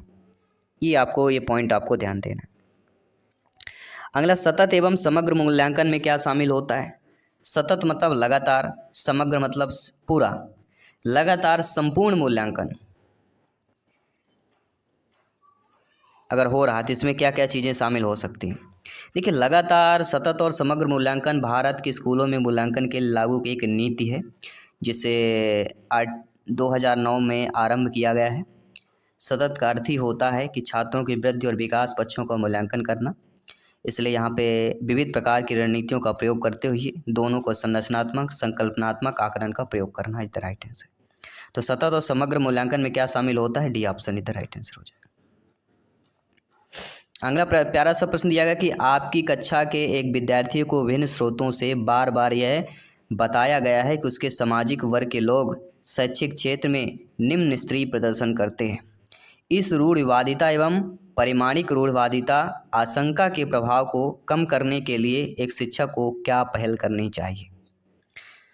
अब देखिए, अपनी कक्षा के एक विद्यार्थी को, जब आपकी नियुक्त होगी, आप ही की कक्षा का एक विद्यार्थी है जो विभिन्न स्रोतों के बार बार यह बताया गया कि उसके सामाजिक वर्ग के लोग शैक्षिक क्षेत्र में निम्न स्थिति प्रदर्शित करते हैं। यानी आपका जो सामाजिक वर्ग है वह शैक्षिक के तौर पर जो है निम्न स्तरीय उनका प्रदर्शन रहता है, यानी कि उनका बढ़ावा नहीं दे रहे। तो इस रूढ़िवादिता और परिणामिक रूढ़िवादी आशंका के प्रभाव को कम करने के लिए एक शिक्षक को क्या पहल करनी चाहिए। तो ऐसे विद्यार्थी जिनका समाज, जिनका कल्चर जो है शैक्षिक क्षेत्र में निम्न स्तरीय प्रदर्शन है, ये चीज़ हमें ध्यान देना है। तो उसके लिए सबसे क्या जरूरी होगा शिक्षक के रूप में कि विभिन्न सामाजिक वर्गों के रोल मॉडल से संबंधित कहानियाँ और उदाहरण उनको प्रस्तुत करना चाहिए। अगर आप पढ़ेंगे तो समाज में आगे बढ़ेंगे, ऐसी ऐसी चीज़ें आप करेंगे, ठीक है। अगला प्रश्न, एक समावेशी कक्षा में शिक्षक को क्या करना चाहिए। पहले ही प्रश्न पर उत्तर हमारा क्लियर होगा। जब कोई समावेशी कक्षा है, समावेशी कक्षा में शिक्षक क्या करते हैं कि यह विश्वास करना चाहिए शिक्षकों को कि प्रत्येक बच्चे में अपनी योग्यता और शक्ति के अनुसार सीखने की क्षमता होती है, क्योंकि समावेशी कक्षा है। आपके लिए सभी विद्यार्थी बालक बालिकाएं समान हैं।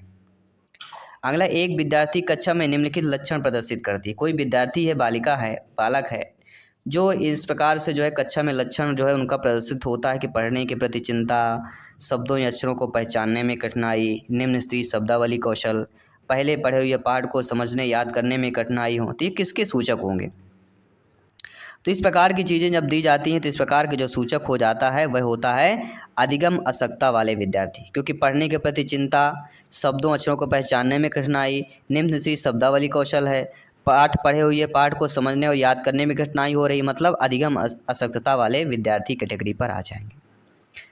अगला प्रश्न है कि एक शिक्षक एक समावेशी कक्षा में विशेष योग्यता वर्ग वाले अधिगमकर्ताओं की आवश्यकताओं को किस प्रकार से बता सकते हैं या संशोधित कर सकता है। तो शिक्षक जो है एक समावेशी कक्षा में विशेष योग्यता वर्ग वाले अधिगमकर्ताओं की आवश्यकता की बात की जा रही है। समावेशी कक्षा है लेकिन विशेष योग्यता वाले वर्ग के अधिगमकर्ताओं की आवश्यकता को किस प्रकार से संशोधित किया जा सकता है। जब विशेष प्रकार चूंकि दिया गया है, इसलिए विद्यार्थियों को निर्देश देने के लिए एक रूप तरीकों का प्रयोग करना।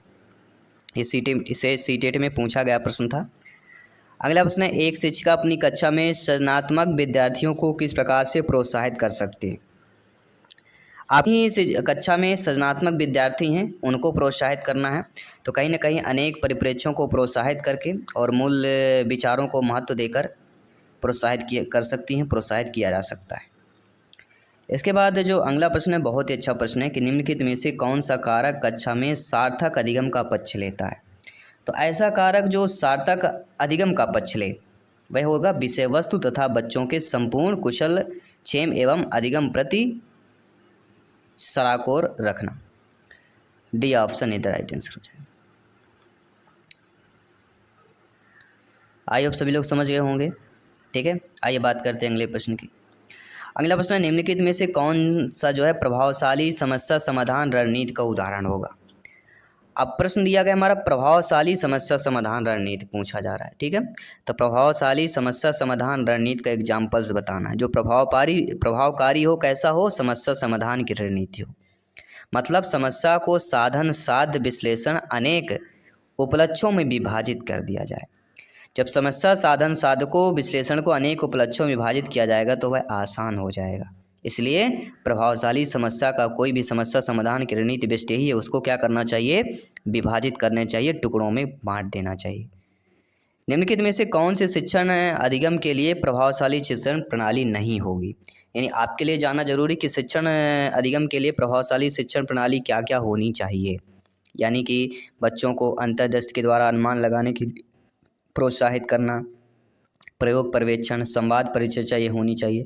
लेकिन दिए गए ज्ञान को दोहराने पर ध्यान केंद्रित करना, यह एक शिक्षण अधिगम के लिए प्रभावशाली शिक्षण प्रणाली नहीं होगी। बाकी ये तीनों प्रभावशाली शिक्षण प्रणाली हो जाएंगी।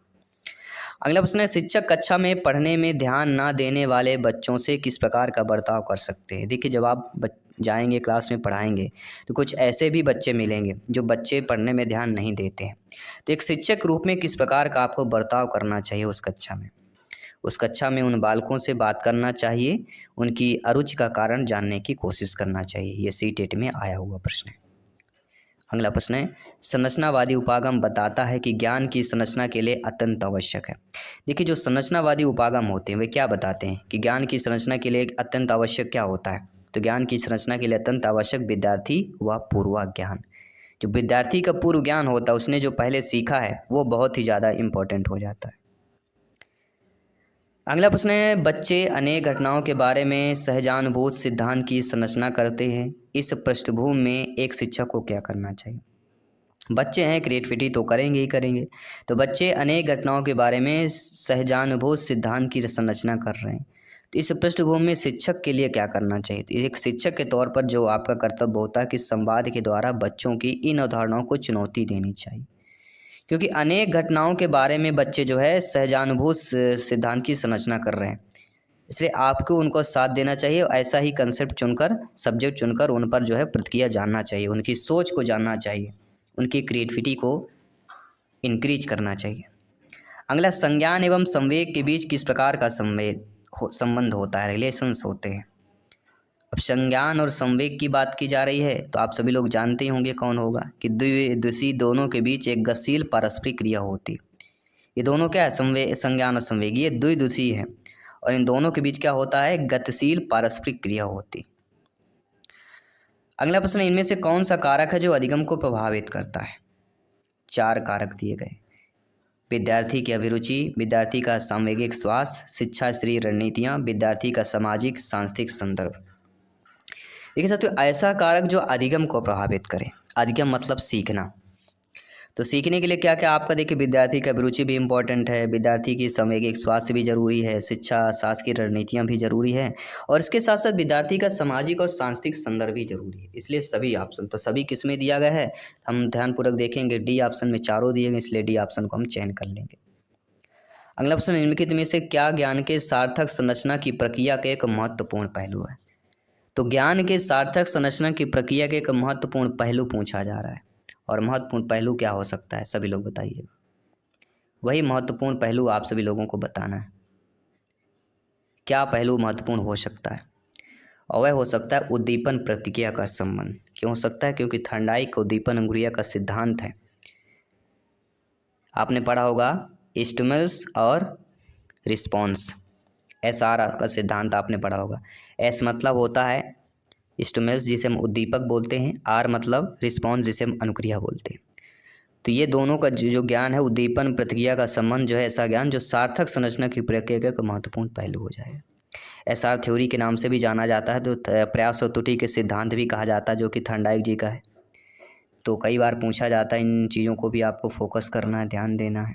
अगला प्रश्न है, जब विद्यार्थी पुरस्कार पाने की इच्छा से बार बार किसी गतिविधि को करने का निर्णय लेता है जो कि प्रत्यक्ष रूप से उस गतिविधि से संबंधित नहीं होता है, तो ऐसी स्थिति में क्या संभावना उत्पन्न होती?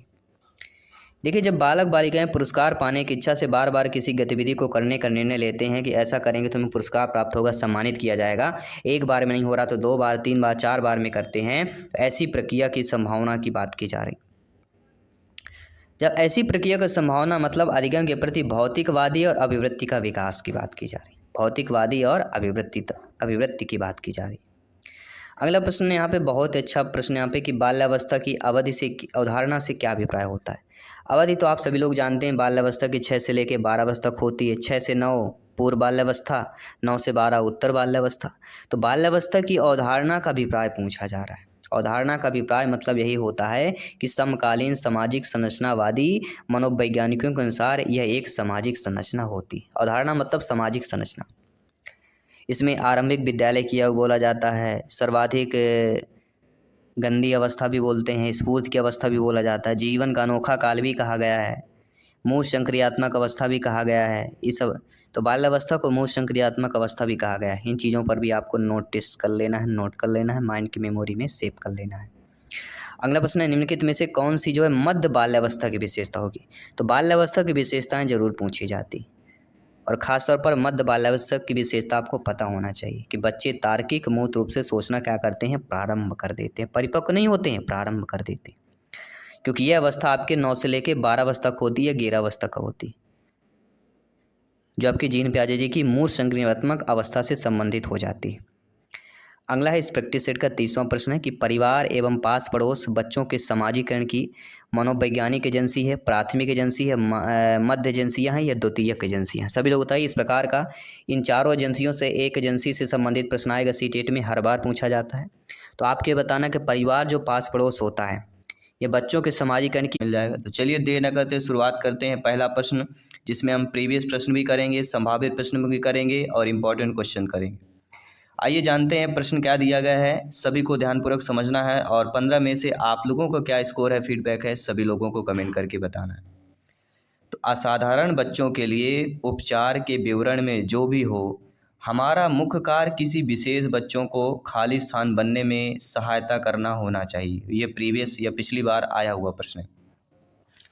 तो आप सभी लोग जानते समझते हैं कि जब भी असाधारण बच्चों की बात कर रहे हैं, उनके लिए उपचार के विवरण जो भी हो, हमारा मुख्य कार्य किसी विशेष बच्चे को बनने में सहायता करना होना चाहिए। शारीरिक तौर से सक्षम बनने में, भावात्मक रूप से स्थिर बनने में, आर्थिक रूप से स्वतंत्र बनने में या अपने पर्यावरण के लिए पर्याप्त रूप से समायोजित करने में। तो आप सभी लोग आपके अकॉर्डिंग क्या सही होना चाहिए कि साधारण बच्चों के लिए उपचार के विवरण जो भी हों, हमारा मुख्य कार्य किसी विशेष बच्चे को अपने पर्यावरण के लिए पर्याप्त रूप से समायोजित बनने में सहायता करना या सहायता होना चाहिए। D option is the right answer. Previous year में आया हुआ प्रश्न है, ध्यानपूर्वक समझिएगा। आइए बात करते हैं अगले प्रश्न की। बहुत अच्छा प्रश्न दिया गया है कि विषय वस्तु का मूल्यांकन किस पर आधारित होना चाहिए। क्योंकि आप शिक्षक बंधु हैं, आपकी नियुक्त होगी, आप लोग अध्यापक अध्यापिका बनेंगे, इसलिए आपसे प्रश्न किया जा रहा है कि जो विषय वस्तु का मूल्यांकन होगा वह किस पर आधारित होना चाहिए। तो एक शिक्षक के रूप में आपका क्या कमेंट होना चाहिए? वार्षिक बाह्य परीक्षण, आंतरिक और बाह्य दोनों परीक्षण, आंतरिक परीक्षण उपरोक्त में से कोई नहीं।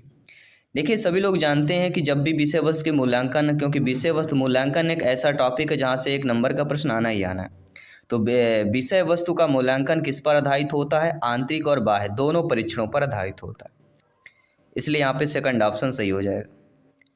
ठीक है, सभी लोग समझ गए अच्छे तरीके से। आइए बात करते हैं अगले प्रश्न की। यह भी आपके प्रीवियस ईयर में आया हुआ प्रश्न। कक्षा में गणितीय मनोरंजनात्मक क्रियाकलाप तथा चुनौतीपूर्ण ज्यामितीय पहेलियाँ संबंधी क्रियाकलापें महत्वपूर्ण होती हैं। क्यों महत्वपूर्ण होती हैं? क्योंकि वे विद्यार्थी को उनकी गणित कक्षा की एकरूपता तथा दैनिक चर्या के कारण होने वाली ऊब से बाहर लाते हैं। वे प्रतिभाशाली शिक्षार्थियों को उचित अवसर प्रदान करते हैं, या वे प्रत्येक शिक्षार्थी बालक बालिका की स्थानिक विश्लेषणात्मक योग्यता को संवर्धन में सहायक होते हैं, या वे गणित को कम सफल विद्यार्थियों तथा मंद गति से सीखने वाले विद्यार्थियों की रुचि उत्पन्न करने में सहायक होते हैं। तो आप सभी लोग जानते हैं कक्षा में गणितीय मनोरंजनात्मक क्रियाकलाप और चुनौतीपूर्ण ज्यामितीय पहेलियां संबंधी क्रियाकलाप इसलिए महत्वपूर्ण होती हैं। क्यों महत्वपूर्ण होती हैं? क्योंकि ये सारी जो चीज़ें हैं ये प्रत्येक शिक्षार्थी बालक बालिका की स्थानिक और विश्लेषणात्मक योग्यता को क्या करती हैं? संवर्धन में सहायक होती हैं, इसलिए इम्पोर्टेंट। तो सी ऑप्शन यहाँ पे आप लोगों का सही हो जाएगा। तो प्रतिभाशाली उचित अवसर देना, अवसर पॉजिटिव होता है, लेकिन हमें शब्द भी देखना है कि इसमें क्रियाकलाप, चुनौतीपूर्ण, ज्यामितीय पहेलियाँ इन इसलिए महत्वपूर्ण होती हैं। तो ये हमें प्रश्न के अकॉर्डिंग भी ऑप्शन देखना है, ठीक है। ये नहीं कि अवसर हमारा पॉजिटिव हो तो बस अवसर वाले ऑप्शन को सही कर देना। प्रश्न समझिए क्या पूछ रहा है। अगला, मूल्यांकन का उद्देश्य क्या होता है? पाठ्यक्रम में आवश्यक संशोधन करना, परीक्षण प्रणाली में सुधार करना, विद्यार्थियों को उत्तम ढंग से पढ़ना, उपरोक्त सभी। चाहे आपकी हिंदी पेडागॉजी हो, संस्कृत पेडागॉजी हो, चाहे आपका बाल विकास हो, चाहे ईवीएस हो, चाहे मैथ्स हो, सभी में मूल्यांकन से रिलेटेड प्रश्न 1 नंबर का आता ही। मूल्यांकन से प्रश्न आएगा ही, उद्देश्य पूछा ही जाता है हर सब्जेक्ट में, पेडागॉजी में। तो मूल्यांकन का उद्देश्य जो होता है पाठ्यक्रम में आवश्यक संशोधन करने के लिए भी होता है, प्रणाली में सुधार करना भी होता है, और विद्यार्थियों को उत्तम ढंग से पढ़ाना भी होता है। अर्थात उपरोक्त सभी ऑप्शन सही हो जाएगा। आई होप सभी लोग समझ रहे हैं। किसी भी प्रश्न पर डाउट है बेफिक्र आप लोग कमेंट कर सकते हैं, कमेंट बॉक्स नीचे बना हुआ है, और बहुत ही कम समय बचा हुआ है, आप सभी लोग जानते हैं। और इस बार 101% एमपीटेट एग्ज़ाम को फतेह करना है, तो आपका प्रत्येक प्रैक्टिस सेट अटेंड करना बहुत ज़रूरी हो जाता है। अगला, निम्नलिखित में से प्राइमरी कक्षाओं में रेखा गणित के अध्ययन में कौन सा भाग पढ़ाया जाता है? ये भी प्रीवियस ईयर में मैथ्स पेडागॉजी में पूछा गया प्रश्न था। तो प्राइमरी कक्षा मतलब 1 से लेकर 5 तक के बच्चों में रेखा गणित के अध्ययन का कौन सा भाग पढ़ाया जाएगा?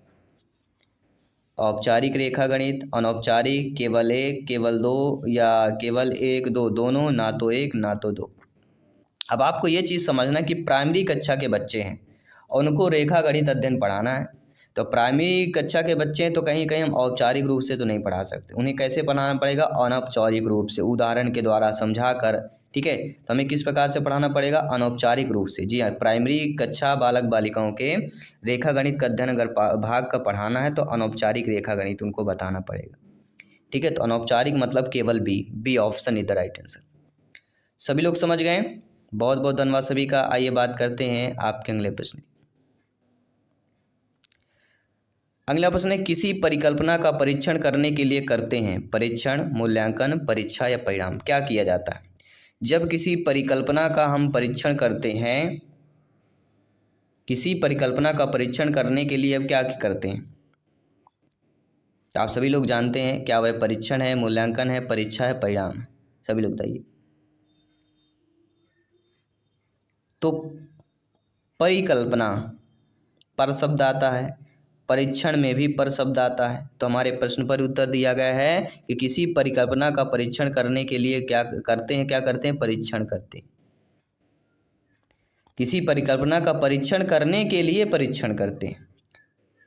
तो परिकल्पना का परीक्षण करने के लिए प्रायोगिक कार्य आवश्यक होता है। अगर कार्य पूछा जाए तो प्रायोगिक कार्य आवश्यक होता है जिसमें परीक्षण अनिवार्य किया जाता है। तो ये चीज़ें आपको समझना है, फीडबैक करना है, प्रिपरेशन को मजबूत करना है। अगला प्रश्न, किसी विद्यार्थी बालक बालिका में इनमें से क्या आंकना चाहिए? एक शिक्षक के रूप में आपसे कोई, मान लीजिए एक मीटिंग हो रही शिक्षकों की और आपसे प्रश्न पूछा जा रहा है, ये बताइए सभी कि बालक बालिका विद्यार्थियों में आप क्या आंकेंगे? किसी विद्यार्थी में आपको क्या आंकना चाहिए?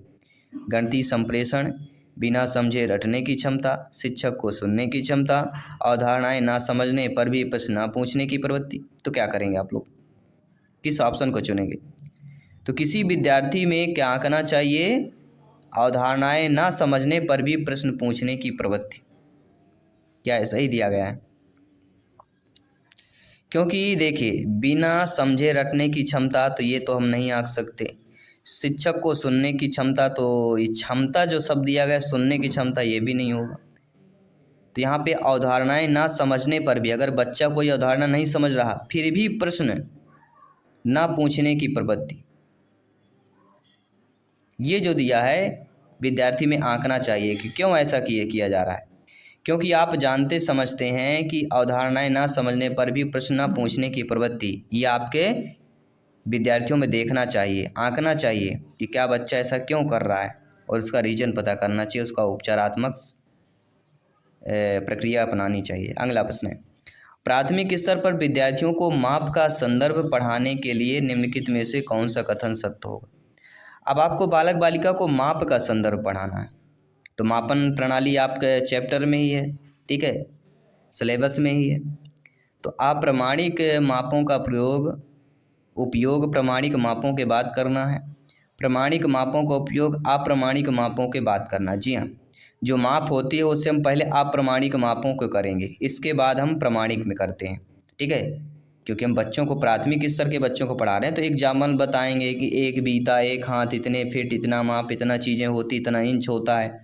जब हम बच्चों को पढ़ाएंगे मतलब प्रामाणिक मापों को उपयोग में क्या करना है, अप्रामाणिक मापों के बाद करना है। यानी अप्रामाणिक माप पहले बच्चों को बताएं, इसके बाद फिर जो प्रामाणिक माप होते हैं वो उसको बता दें। ये से प्राथमिक स्तर में माप के संदर्भ में पढ़ाना चाहिए, ठीक है। इससे क्या होता है, मापन की त्रुटियों का पता चलता है और प्रामाणिक माप का महत्व भी बढ़ जाता है, क्योंकि अप्रामाणिक में त्रुटियां होती हैं, ठीक है। तो जब प्रामाणिक में पूरा A to Z हो जाएगा, सही हो जाएगा, तो उनको पता चलता है कि प्रामाणिक माप ज़्यादा सही है, इसमें त्रुटियां कम होती हैं। अगला प्रश्न, उपचारात्मक शिक्षण के संबंध में इनमें से कौन सा कथन सही नहीं है। प्रीवियस ईयर में पूछा गया प्रश्न है और आपको पता है सही नहीं वाले ज़्यादातर पूछे गए थे। तो उपचारात्मक शिक्षण ऐसा टॉपिक है जहाँ से प्रश्न पूछे जाते हैं, ये समझ लीजिए। तो उपचारात्मक शिक्षण में कौन सा सही दिया गया ये जानना जरूरी होता है। ये विशेष शिक्षा के समान होता है, प्रत्येक छात्र पर ध्यान देना केवल विशेष जरूरतों वालों के लिए, छात्रों के लिए ही नहीं है, उन छात्रों के लिए है जो अपने साथियों की तुलना में पिछड़ रहे हैं। तो उपचारात्मक शिक्षण जो होता है प्रत्येक छात्र पर ध्यान देना भी होता है, केवल विशेष जरूरतों वालों के लिए नहीं होता कि केवल, तो केवल शब्द तो हो ही नहीं सकता, ठीक है, को समझें, केवल विशेष ज़रूरतों के लिए तो नहीं, उन छात्रों के लिए जो अपने साथियों की तुलना में पिछड़ रहे हैं, बिल्कुल सही बात है। लेकिन ये विशेष शिक्षा के समान होता है, ये उपचारात्मक शिक्षण का संबंध नहीं। इसलिए according to question first option सही हो जाएगा। पीवी ने फर्स्ट ऑप्शन को सही माना है। आपके अकॉर्डिंग क्या सही है, आप लोग भी हमें फीडबैक करके बता सकते हैं। आइए बात करते हैं अगले प्रश्न की। साथियों, गणितीय पहेलियाँ और खेल किस पे मदद करते हैं। जो गणितीय पहेलियाँ होती हैं, कहते हैं ना बच्चों को, जो प्राइमरी लेवल के बच्चों को गणित में पहेलियों के माध्यम से पढ़ाइए, खेल के माध्यम से गणित सिखाइए। तो ये जो गणितीय पहेलियाँ और खेल होती हैं क्या मदद करती हैं, गणित के प्रति सकारात्मक अभिवृत्ति को विकसित करने में, गणित और प्रतिदिन के विचारों में संबंध स्थापित करने में, गणित के आनंददायक बनाने में, या समस्या समाधान के कौशल को प्रोत्साहित करने में होता है। नीचे आपके ऑप्शन दिए गए। तो गणितीय पहेलियाँ और खेल जो होती हैं किस पर मदद करती हैं, गणित के प्रति सकारात्मक अभिवृत्ति के विकास में भी करती हैं, और गणित और प्रतिदिन के विचारों के संबंध में संबंध स्थापित करने में, और गणित को आनंदक बयान में, क्योंकि पहेलियाँ और खेल के माध्यम से बच्चे सीखेंगे तो आनंददायक हो, यानी खुशी खुशी होके सीखेंगे, समझेंगे। समस्या समाधान के कौशल को प्रोत्साहित करना, ये भी पॉजिटिव। तो गणितीय पहेलियाँ और मदद क्या करते हैं, इन सभी में मदद करते हैं। चारों ऑप्शन हो, तो चारों ऑप्शन बी ऑप्शन में दिया गया है, तो बी ऑप्शन यहाँ पे आप लोगों का सही हो जाए। आइए देखते हैं अगला प्रश्न क्या दिया गया है। ज्यामितीय समझ को विकसित करने के लिए निम्नलिखित में से कौन सा श्रेणी क्रम सही है। अब ये ध्यान देना, ज्यामितीय समझ को विकसित करना है। ज्यामितीय समझ के लिए 4 ऑप्शंस आपके दिए गए हैं। तो ज्यामितीय समझ के लिए सबसे पहला जरूरी होता है दोस्तों मानचित्र चित्रण, विश्लेषण, औपचारिक निगमन, फिर अनौपचारिक निगमन, ठीक है। तो ज्यामितीय समझ के लिए सही श्रेणी क्रम क्या है, डी ऑप्शन होगा हमारे अकॉर्डिंग। आपके अकॉर्डिंग अगर किसी ऑप्शन पर डाउट है बेफिक्र आप लोग बता सकते हैं, फीडबैक कर सकते हैं, क्योंकि मानसिक चित्रण, विश्लेषण, औपचारिक, फिर होता है अनौपचारिक, ठीक है। तो सभी लोग समझ गए होंगे अच्छे तरीके से, औपचारिक के बाद फिर अनौपचारिक। अगला प्रश्न यहाँ पे देख लेते हैं कि कक्षा कक्ष में गणितीय भाषा में निपुणता को निम्नलिखित क्रम में समस्याओं को प्रदर्शित करने के द्वारा पढ़ाया जा सकता है। प्रतीकात्मक भाषा, जिसमें गणितीय समस्या समाधान की भाषा, गणितीय स्थिति की भाषा, रोजमर्रा की भाषा आती है। रोजमर्रा की भाषा में गणितीय स्थिति भाषा, प्रतीकात्मक भाषा आ जाएगी। ये आपके गणितीय समस्या समाधान की भाषा, गणितीकरण स्थिति भाषा, प्रतीकात्मक भाषा, रोजमर्रा की भाषा। रोजमर्रा की भाषा, गणितीकरण की स्थिति भाषा, गणितीय समस्या समाधान की भाषा, प्रतीकात्मक भाषा। अभी आप समझ में हो सकता है थोड़ा डिफरेंट आया होगा कि क्या पढ़ रहे हैं सर। देखिए साथियों, जब कक्षा कक्ष में गणितीय भाषा में निपुणता की अगर बात करें, उनमें कम समस्याओं को प्रदर्शित करने में क्या पढ़ाया जा सकता है। जब बच्चे समस्या गणितीकरण में करते हैं ना, उनमें पहले रोजमर्रा की भाषा से शुरुआत करें, जिसमें गणितीकरण की स्थिति की भाषा होनी चाहिए, गणितीय समस्या समाधान की भाषा होनी चाहिए और प्रतीकात्मक भाषा होनी चाहिए।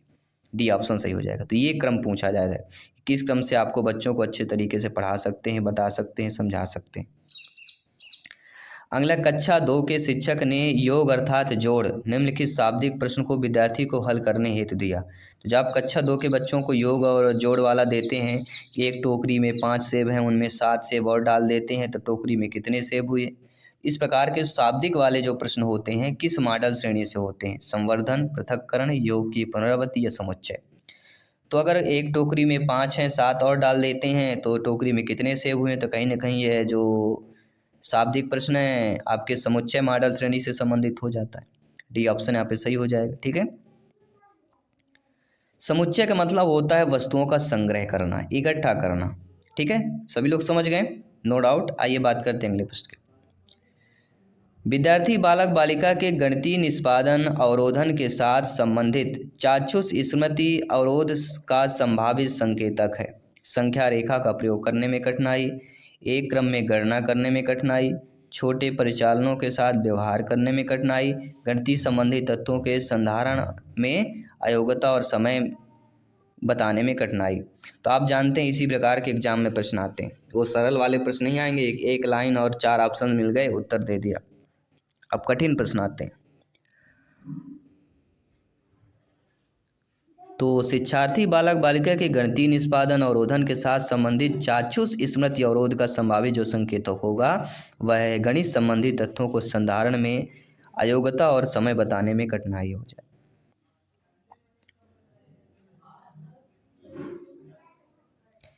आइए बात करते हैं अगले प्रश्न की। अगला प्रश्न है, गणित मूल्यांकन में कौन सा पद शामिल होता है। जो गणित का मूल्यांकन होगा उसमें आपका उद्देश्य पद शामिल होता है, अधिगम, अनुभव, मूल्यांकन, ये सभी शामिल होते हैं। तो मेरे प्यारे मित्रों, मेरे शिक्षक बंधुओं, आप सभी लोग जानते समझते हैं, सभी ब्रदर सिस्टर एंड टीचर्स, कि गणित मूल्यांकन में जो पद शामिल होता है उद्देश्य भी होता है, अधिगम, अनुभव भी होता है और मूल्यांकन भी होता है।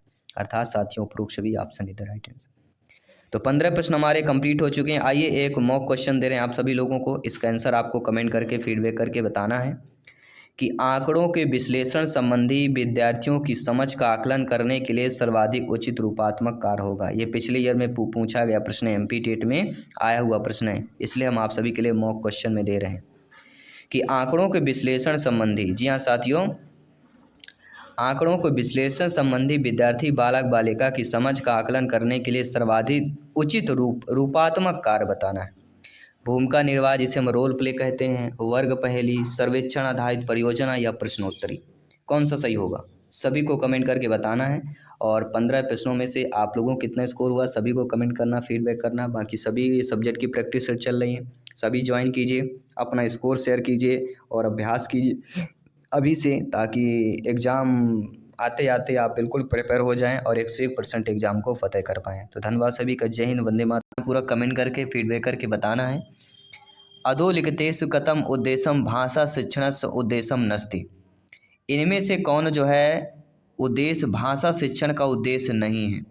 शब्द भंडारस्य वृद्धिकरणम, लेखने सृजनात्मकता तथा मौलिकता विकासय, समय पालनस्य संस्कारैः, साहित्य पठनस्य विकासैः। तो इनमें से जो उद्देश्य भाषा शिक्षण का उद्देश्य नहीं है। तो आप सभी लोग जानते हैं शब्द भंडार की वृद्धि करना भाषा शिक्षण का उद्देश्य होता है।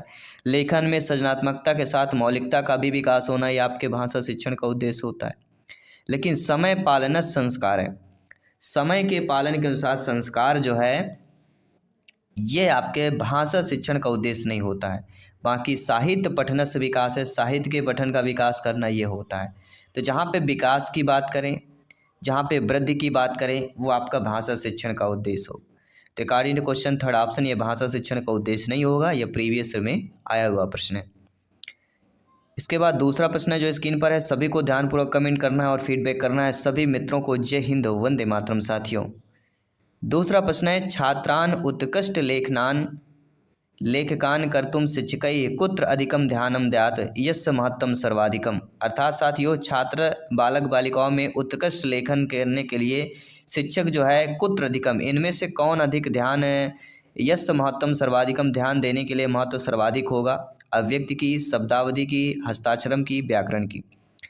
तो मेरे प्यारे मित्रों, शिक्षा बंधु, आप सभी लोग जानते समझते हैं कि छात्रों के उत्कृष्ट लेखन के लिए सबसे इम्पोर्टेंट होता है व्याकरण। डी ऑप्शन इधर राइट आंसर हो जाएगा, क्योंकि इसके ज्ञान, व्याकरण के ज्ञान से ही भाषागत दोषों का ज्ञान होता है और अशुद्ध वर्तनी परिमार्जन में सहायता मिलती। तो व्याकरण का ज्ञान बहुत ही इम्पोर्टेंट आप सभी का हो जाता है। अगला प्रश्न है, एकस्य पाठस्य पाठन समय अधो लिखतेषु किम आवश्यकतम। पाठस्य अर्थावबोध है, शीघ्रतया पठनम, शुद्धोच्चारणेन सह पठनम, विराम चिह्नाम शुद्धतया प्रयोगैः। तो एकस्य पाठन, एक पाठ को पढ़ते समय इनमें से क्या आवश्यक होता है? सभी लोग बताइए। आप सभी लोग भावी अध्यापक अध्यापिका हैं, शिक्षक बंधु हैं, ब्रदर सिस्टर टीचर सभी कमेंट कीजिएगा। तो एक पाठ को पढ़ते समय जिसकी आवश्यकता पड़ती है, पाठस्य अर्थावबोधनम, जो पाठ पढ़ रहे हैं उनके अर्थ का बोधन करना, उसके अर्थ को समझना, जानना, ये सबसे ज़्यादा जरूरी होता है। ठीक है, क्योंकि किसी पाठ को पढ़ते समय छात्र के लिए सबसे आवश्यक होता है उस पाठ के अर्थ का बोध करे, ताकि उसकी समझ और स्मरण शक्ति में विकास हो सके। तो उस अर्थ का बोध करना बहुत जरूरी होता है। अगला प्रश्न है, ये भी प्रश्न आपके प्रीवियस ईयर में पूछा गया प्रश्न है, अधोलिखितेषु कथम मनोविज्ञानम अधिकतम अन्याय भाषायाः अधिगमनस्य प्रक्रियां प्रभावितम ना करोति। अर्थात इनमें से कौन सा कथन है जो मनोविज्ञान तत्वम अन्याय भाषा अधिगमनस्य प्रक्रिया प्रभावितम ना करोति। तो इनमें से मनोविज्ञान के संदर्भ में भाषा अधिगम की प्रक्रिया का कौन प्रभावित नहीं करती है? तो आप सभी लोग जानते समझते हैं कि अभिवृत्ति एवं अभिप्रेरणा प्रभावित करेगी। छात्रान प्रति शिक्षकस्य व्यवहार है, छात्र में शिक्षकों के, छात्रान प्रति शिक्षकस्य व्यवहार, छात्रों के प्रति शिक्षक का व्यवहार, ये भी इम्पोर्टेंट है। अभिभावक पक्षतः प्राप्त है प्रोत्साहन, अभिभावक के पक्ष में प्राप्त प्रोत्साहन, ये भी आपके मनोविज्ञान के संदर्भ में भाषा अधिगम की प्रक्रिया में प्रभावित करेगा। लेकिन शिक्षक केंद्रित शिक्षा, अगर शिक्षक केंद्रित शिक्षा हो जाएगी तो मनोविज्ञान के संदर्भ में भाषा अधिगम का प्रभावित नहीं होगा, क्योंकि यहाँ पे बालक केंद्रित शिक्षा होनी चाहिए। क्या होनी चाहिए? बालक केंद्रित। तो शिक्षक केंद्रित शिक्षा मतलब ये निगेटिव है, ये समझ लीजिएगा। माइंड की मेमोरी में ये पॉइंट्स आपको सेव कर लेना है। आइए बात करते हैं साथियों अगले प्रश्न की।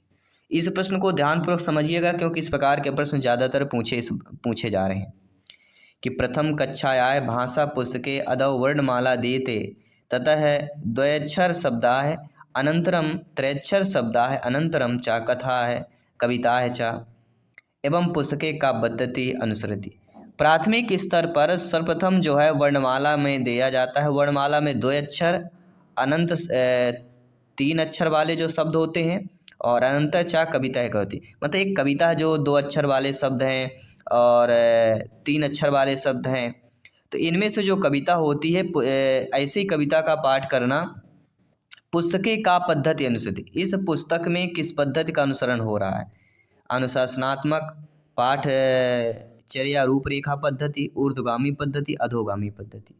तो इस पर जैसे जिस प्राथमिक स्तर पर सर्वप्रथम जो वर्णमाला में अगर 2 अक्षर 3 अक्षर कविता को पढ़ने की बात करते हैं, तो ऐसी पुस्तकों में सर्वप्रथम ऊर्ध्वगामी पद्धति हो जाएगा। क्यों होगा, आइए समझते हैं। प्राथमिक स्तर पर सर्वप्रथम सभी लोग जानते हैं वर्णमाला में 2 अक्षर वाले शब्द फिर 3 अक्षर वाले शब्दों को सिखाया जाता है, तो ये प्रक्रिया ऊर्ध्वगामी पद्धति का अनुसरण करती है, यानी क्रम के अनुसार हो रहा है। ऊर्ध्वगामी मतलब बढ़ रहा है ना, 2 शब्दों के बाद 3 शब्द आ रहे हैं तो ऊर्ध्वगामी हो जाएगा। अगला, एका पठनगत समस्या अस्ति, इनमें से पठनगत समस्या होगी। Dyscalculia, bulimia, dyslexia, aphasia. सभी बताइए। देखिए, पठनगत जो समस्या हमारी कहलाती है वह कौन सी कहलाती है, सभी लोग बताइएगा। चाहे हिंदी हो चाहे संस्कृत, लैंग्वेज के पेडागॉजी वही रहेगा, केवल शब्दों का समझ रहता है, भाषा का अंतर रहता है। इसलिए जो हिंदी समझते हैं तो संस्कृत इसीलिए ले लेते हैं क्योंकि आधा अर्थ आप लोग समझ जाते हैं। तो एका पठनगत समस्या अस्ति, तो पठनगत समस्या के अंतर्गत आपकी डिसलेक्सिया आती। क्या होगा? डिसलेक्सिया वर्गों की पहचान में, वर्णमाला में अधिगम में कठिनाई में, वर्णों को उल्टा लिखना, स्वरों को लुप्त करना, ये सारे डिसलेक्सिया के आते हैं। और डिस्कैलकुलिया में कौन, गिनते समय जोड़ घटाना गुणा भाग करने में अगर कठिनाई आ रही तो उसको डिस्कैलकुलिया बोला जाता है। और ब्लूमिया किसको बोला जाता है? तो ब्लूमिया उसको बोला जाता है जो हर समय अपने वजन के बारे में सोचे, मेरा वजन बढ़ रहा है, मेरा घट रहा है, ठीक है, ऐसे विकार को बुलिमिया बोला जाता है। अफेज्या किसको बोला जाता है? स्पष्ट उच्चारण में कवि व लेखन की शक्ति में कमी जो है अफेज्या बोला जाता है। तो ये चार हैं, जो चारों से एक प्रश्न आना तो तय है, सभी लोग जानते हैं, ठीक है। डिसलेक्सिया, डिस्कैलकुलिया, बुलिमिया और अफेज्या, एक प्रश्न इन चारों में से आएगा, इसलिए हमने डिटेल के साथ आपसे चर्चा किया।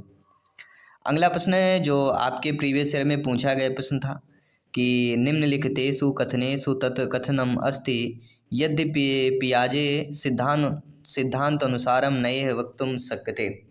इनमें से कौन से कथन होगा जो जीन पियाजे जी के सिद्धांत के अनुसार जो है अनुसरण कर रहा है?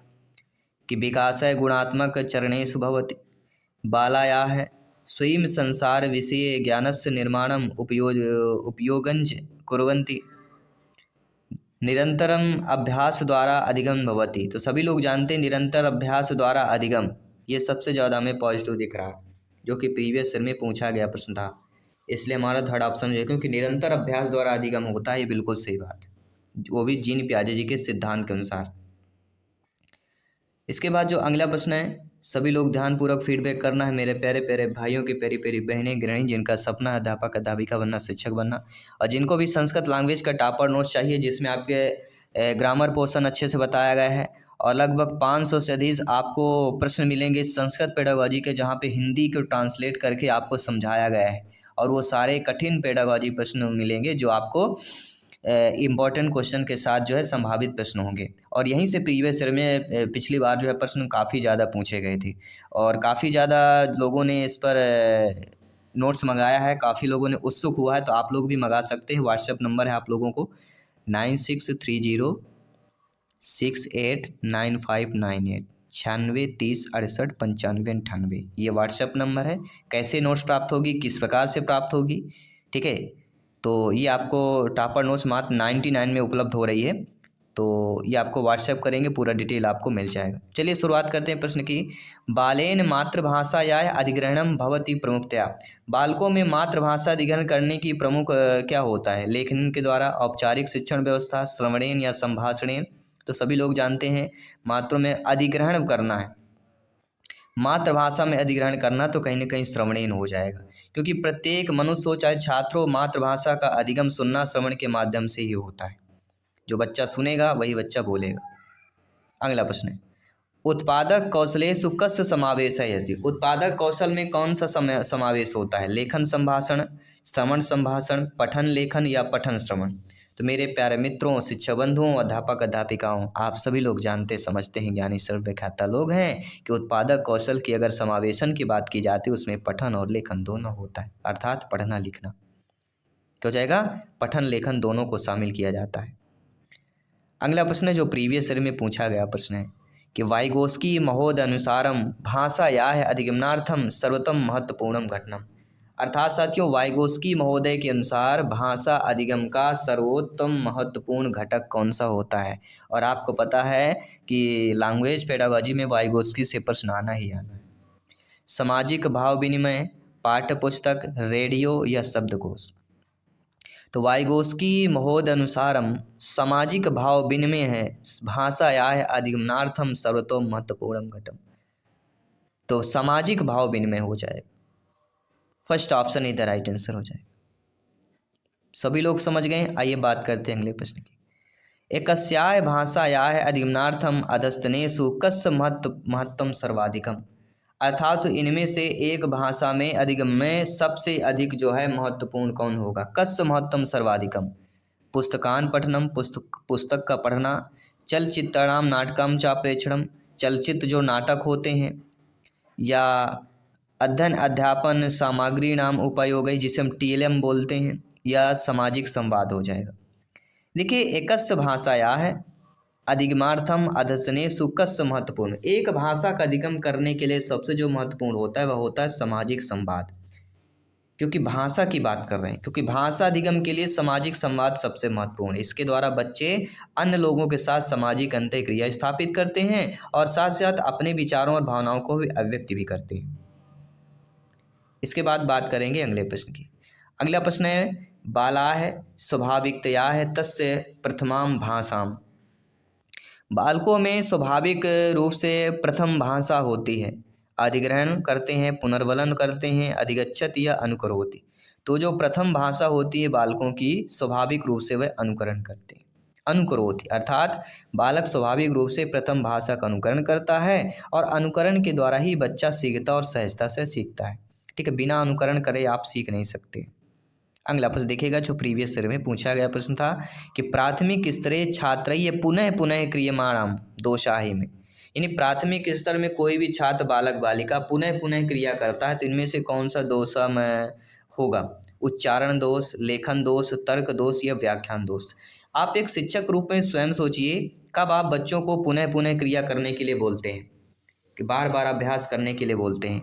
क्यों करते हैं? क्योंकि बच्चा जब उच्चारण दोष होता है, उच्चारण दोष जब बच्चा करता है तो आपको बार बार उसको क्रिया करने अर्थात बोलने सुधारने के लिए बोलते हैं। तो प्राथमिक स्तरीय छात्र पुनः पुनः क्रियमाणा है उच्चारण दोष ही है इमें।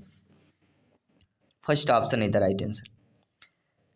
आइए अब सभी लोग समझ रहे अच्छे तरीके से। आइए बात करते हैं अगला प्रश्न। ये संभावित प्रश्न है, 1 नंबर पक्का करने वाला प्रश्न है, ध्यानपूर्वक समझिएगा। शिक्षिका विशेषण विषय व्याख्यानाम करोति, आप में से कोई शिक्षिका है जो विशेषण विषय का व्याख्या कर रही हैं। सा तदा सर्वान् छात्रान् प्रत्येक न्यूनातिन्यूनतम एवं स्वगुणम वर्णयुक्त निर्देशयति, प्रत्येक वह जो है प्रत्येक छात्रों में प्रत्येक न्यूनतम नए जो शब्द होते हैं, स्वगुणम वर्णयुतम निर्देश, स्वयं के गुण के द्वारा वर्णन करने के लिए निर्देश देती हैं। तो अनंतरम चा तस्य लक्षणम ददाति अयम विधि कथ्यते, ये सब जो लक्षण दिख रहा है ना आपको ऐसा शिक्षिका का करना, ये कौन सी किस विधि को इसको हम बोलेंगे, या किस विधि में ऐसा किया जाता है? समग्र शारीरिक प्रक्रिया विधि, निमंजन विधि, आगमन विधि या निगमन विधि। तो आप मेरे प्यारे में सभी लोग जानते हैं जिस पर शिक्षिका जो है विशेषण विषय का अगर व्याख्या कर रहे हैं, जिसमें वह सभी छात्रों में प्रत्येक नए नए जो शब्द हैं, नए नए जो सगुण वर्णन करने के लिए निर्देश दे रही हैं। तो अनंतरम च तस्य लक्षणम ये हमारा हो जाता है समग्र शारीरिक प्रक्रिया विधि। फर्स्ट ऑप्शन हो जाएगा। अब आप बोलेंगे समग्र शारीरिक क्यों होगा? क्योंकि समग्र शारीरिक प्रतिक्रिया विधि के द्वारा ही उपरोक्त प्रक्रिया पूर्ण की जाती है, अर्थात पहले व्याख्या करना, गुणों का वर्णन करना, उसके बाद लक्षणों का वर्णन करना, ये सारी समग्र शारीरिक प्रक्रिया पर ही उपलब्ध है और संभावित हो सकता है। अगला प्रश्न है शिक्षकस्य सहायम औपचारिकतया का भाषा अधिगम्यते, शिक्षक सहाय में औपचारिक भाषा का जो है अधिगम होता है वह मातृभाषा में, गृह भाषा में, प्रथम भाषा में, द्वितीय भाषा में। तो शिक्षक के लिए जो सहायक औपचारिक भाषा की अगर बात करते हैं वो आपका हो जाएगा द्वितीय भाषा हो जाएगा। क्यों होगा? क्योंकि द्वितीय और तृतीय भाषा को औपचारिक तरीकों को शिक्षक की सहायता से ही सीखा जाता है। तो प्रथम मातृभाषा को अनुकरण के द्वारा सीखा जाता है और द्वितीय और तृतीय भाषा को औपचारिक रूप में। ठीक है, तो प्रथम भाषा है तो आपको मातृभाषा करना है, लेकिन अगर आपका शिक्षक से सहायम औपचारिक अगर भाषा आती तो फिर वह आपका द्वितीय भाषा कहला जाए। ठीक है, तो इन चीज़ों को भी समझना है, यही आपके इम्पोर्टेंट है। अगला प्रश्न है, इसके बाद ग्रामर के कुछ क्वेश्चन करेंगे, इंपॉर्टेंट क्वेश्चन करेंगे जैसे एग्जाम में पूछे जाते हैं। प्रश्न है सहज रूपेण भाषा अधिगमन संदर्भे महत्वपूर्णम अस्ति, सहज रूप से भाषा अधिगम के संदर्भ में महत्वपूर्ण क्या होता है? अधिकृत शब्द अधिकृत वाक्य निर्माणम, लेखनम, कथन शैल्य अपेभ्याय अर्थ स्पष्टीकरणम, अभिभावकानाम वाक्यानाम श्रवणम। तो सहज रूप से अगर भाषा अधिगम के संदर्भ में महत्वपूर्ण जो होता है वह होता है कथन शैल अपेभ्याय अर्थ स्पष्टीकरण, क्योंकि अर्थ स्पष्टीकरण बहुत ही इम्पोर्टेंट हो जाता है आपका। ठीक है, चलिए कुछ ग्रामर के क्वेश्चन कर लेते हैं, जैसे एग्जाम में आपके पूछे जाते हैं। प्राप अस्मिन पदे का प्रत्यय अस्ति। अब प्राप पद में आपको प्रत्यय क्या हो जाएगा? तो जो प्राप आपका शब्द दिया गया है, इस शब्द में ये आपके ग्रामर जो आपके अपने गद्यांश पद्यांश होते हैं उन शब्दों से लेके पूछे जाते हैं, इसी प्रकार से पूछे जाते हैं। प्रीवियस ईयर में इसी प्रकार से पूछा गया था। तो प्राप अस्मिन शब्द में प्रत्यय हमें पहचानना है, तो प्राप में जो प्रब्ध हो जाएगा आपका कौन सा हो जाएगा? यहाँ पे लेप प्रत्यय हो जाएगा। ठीक है, बी ऑप्शन सही हो जाएगा। किसी भी प्रश्न पर डाउट है तो बेफिक्र आप लोग कमेंट कर सकते हैं, फीडबैक कर सकते हैं। जयसवाल सर हाथ जोड़कर आप सभी के अभिनंदन और स्वागत करते हैं। साथियों, व्यायामयी है खाली स्थान हीनमपि सुदर्शनम करोति इत्यतिरिक्त स्थाने किम पदम समुचम। गुणई है गुणेभ्यय गुणानाम गुणेषु। तो शब्दों और अर्थ को समझना भी जरूरी होता है। सटीक क्या होगा? तो व्यायामय है गुणहीनमपि सुदर्शनम करोति। यहाँ पे गुण होगा, ना कि गुणेभ्यय गुणानाम गुणेषु। तो आपका विभक्ति भी बननी चाहिए। कौन सी विभक्ति क्या होगा? तो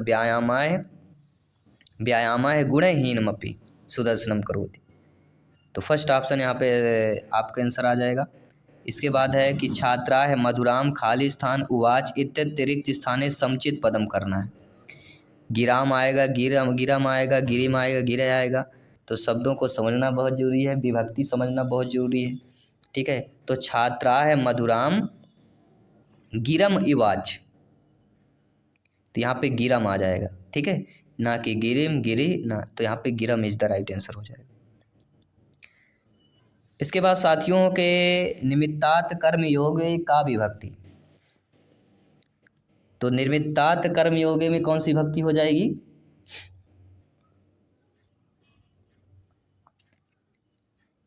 रामात राम्यो रामा राम आपने पढ़ा होगा, सप्तमी विभक्ति इज द राइट आंसर हो जाएगा।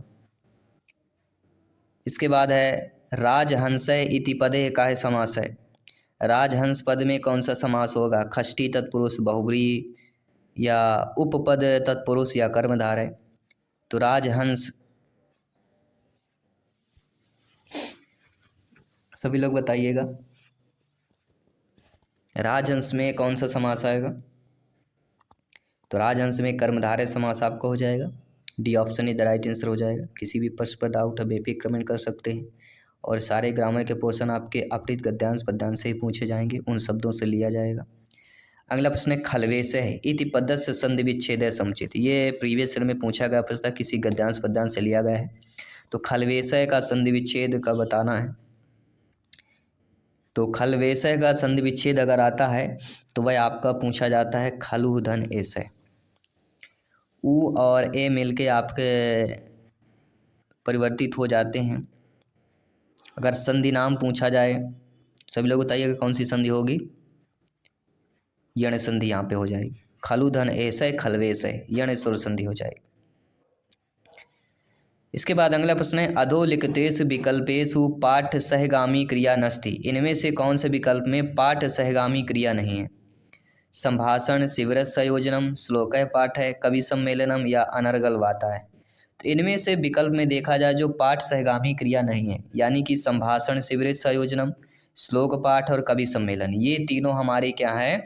ये तीनों विकल्प पाठ सहगामी क्रिया हैं। लेकिन अनर्गल वाता ये पाठ सहगामी क्रिया नहीं होती, क्योंकि कोई अगर अनर्गल बात कर रहा है जो अर्थ है उसका कोई ना उसका अर्थ है ना ही कुछ चीज़ें सार्थक है, तो अनर्गल बातें हो जाएंगी जो पाठ सहगामी क्रिया नहीं होगा। इसलिए अकॉर्डिंग टू क्वेश्चन यहाँ पे डी ऑप्शन सही हो जाएगा। ये प्रीवियस में पूछा गया प्रश्न था, इसलिए कंबाइन कर लिया गया है।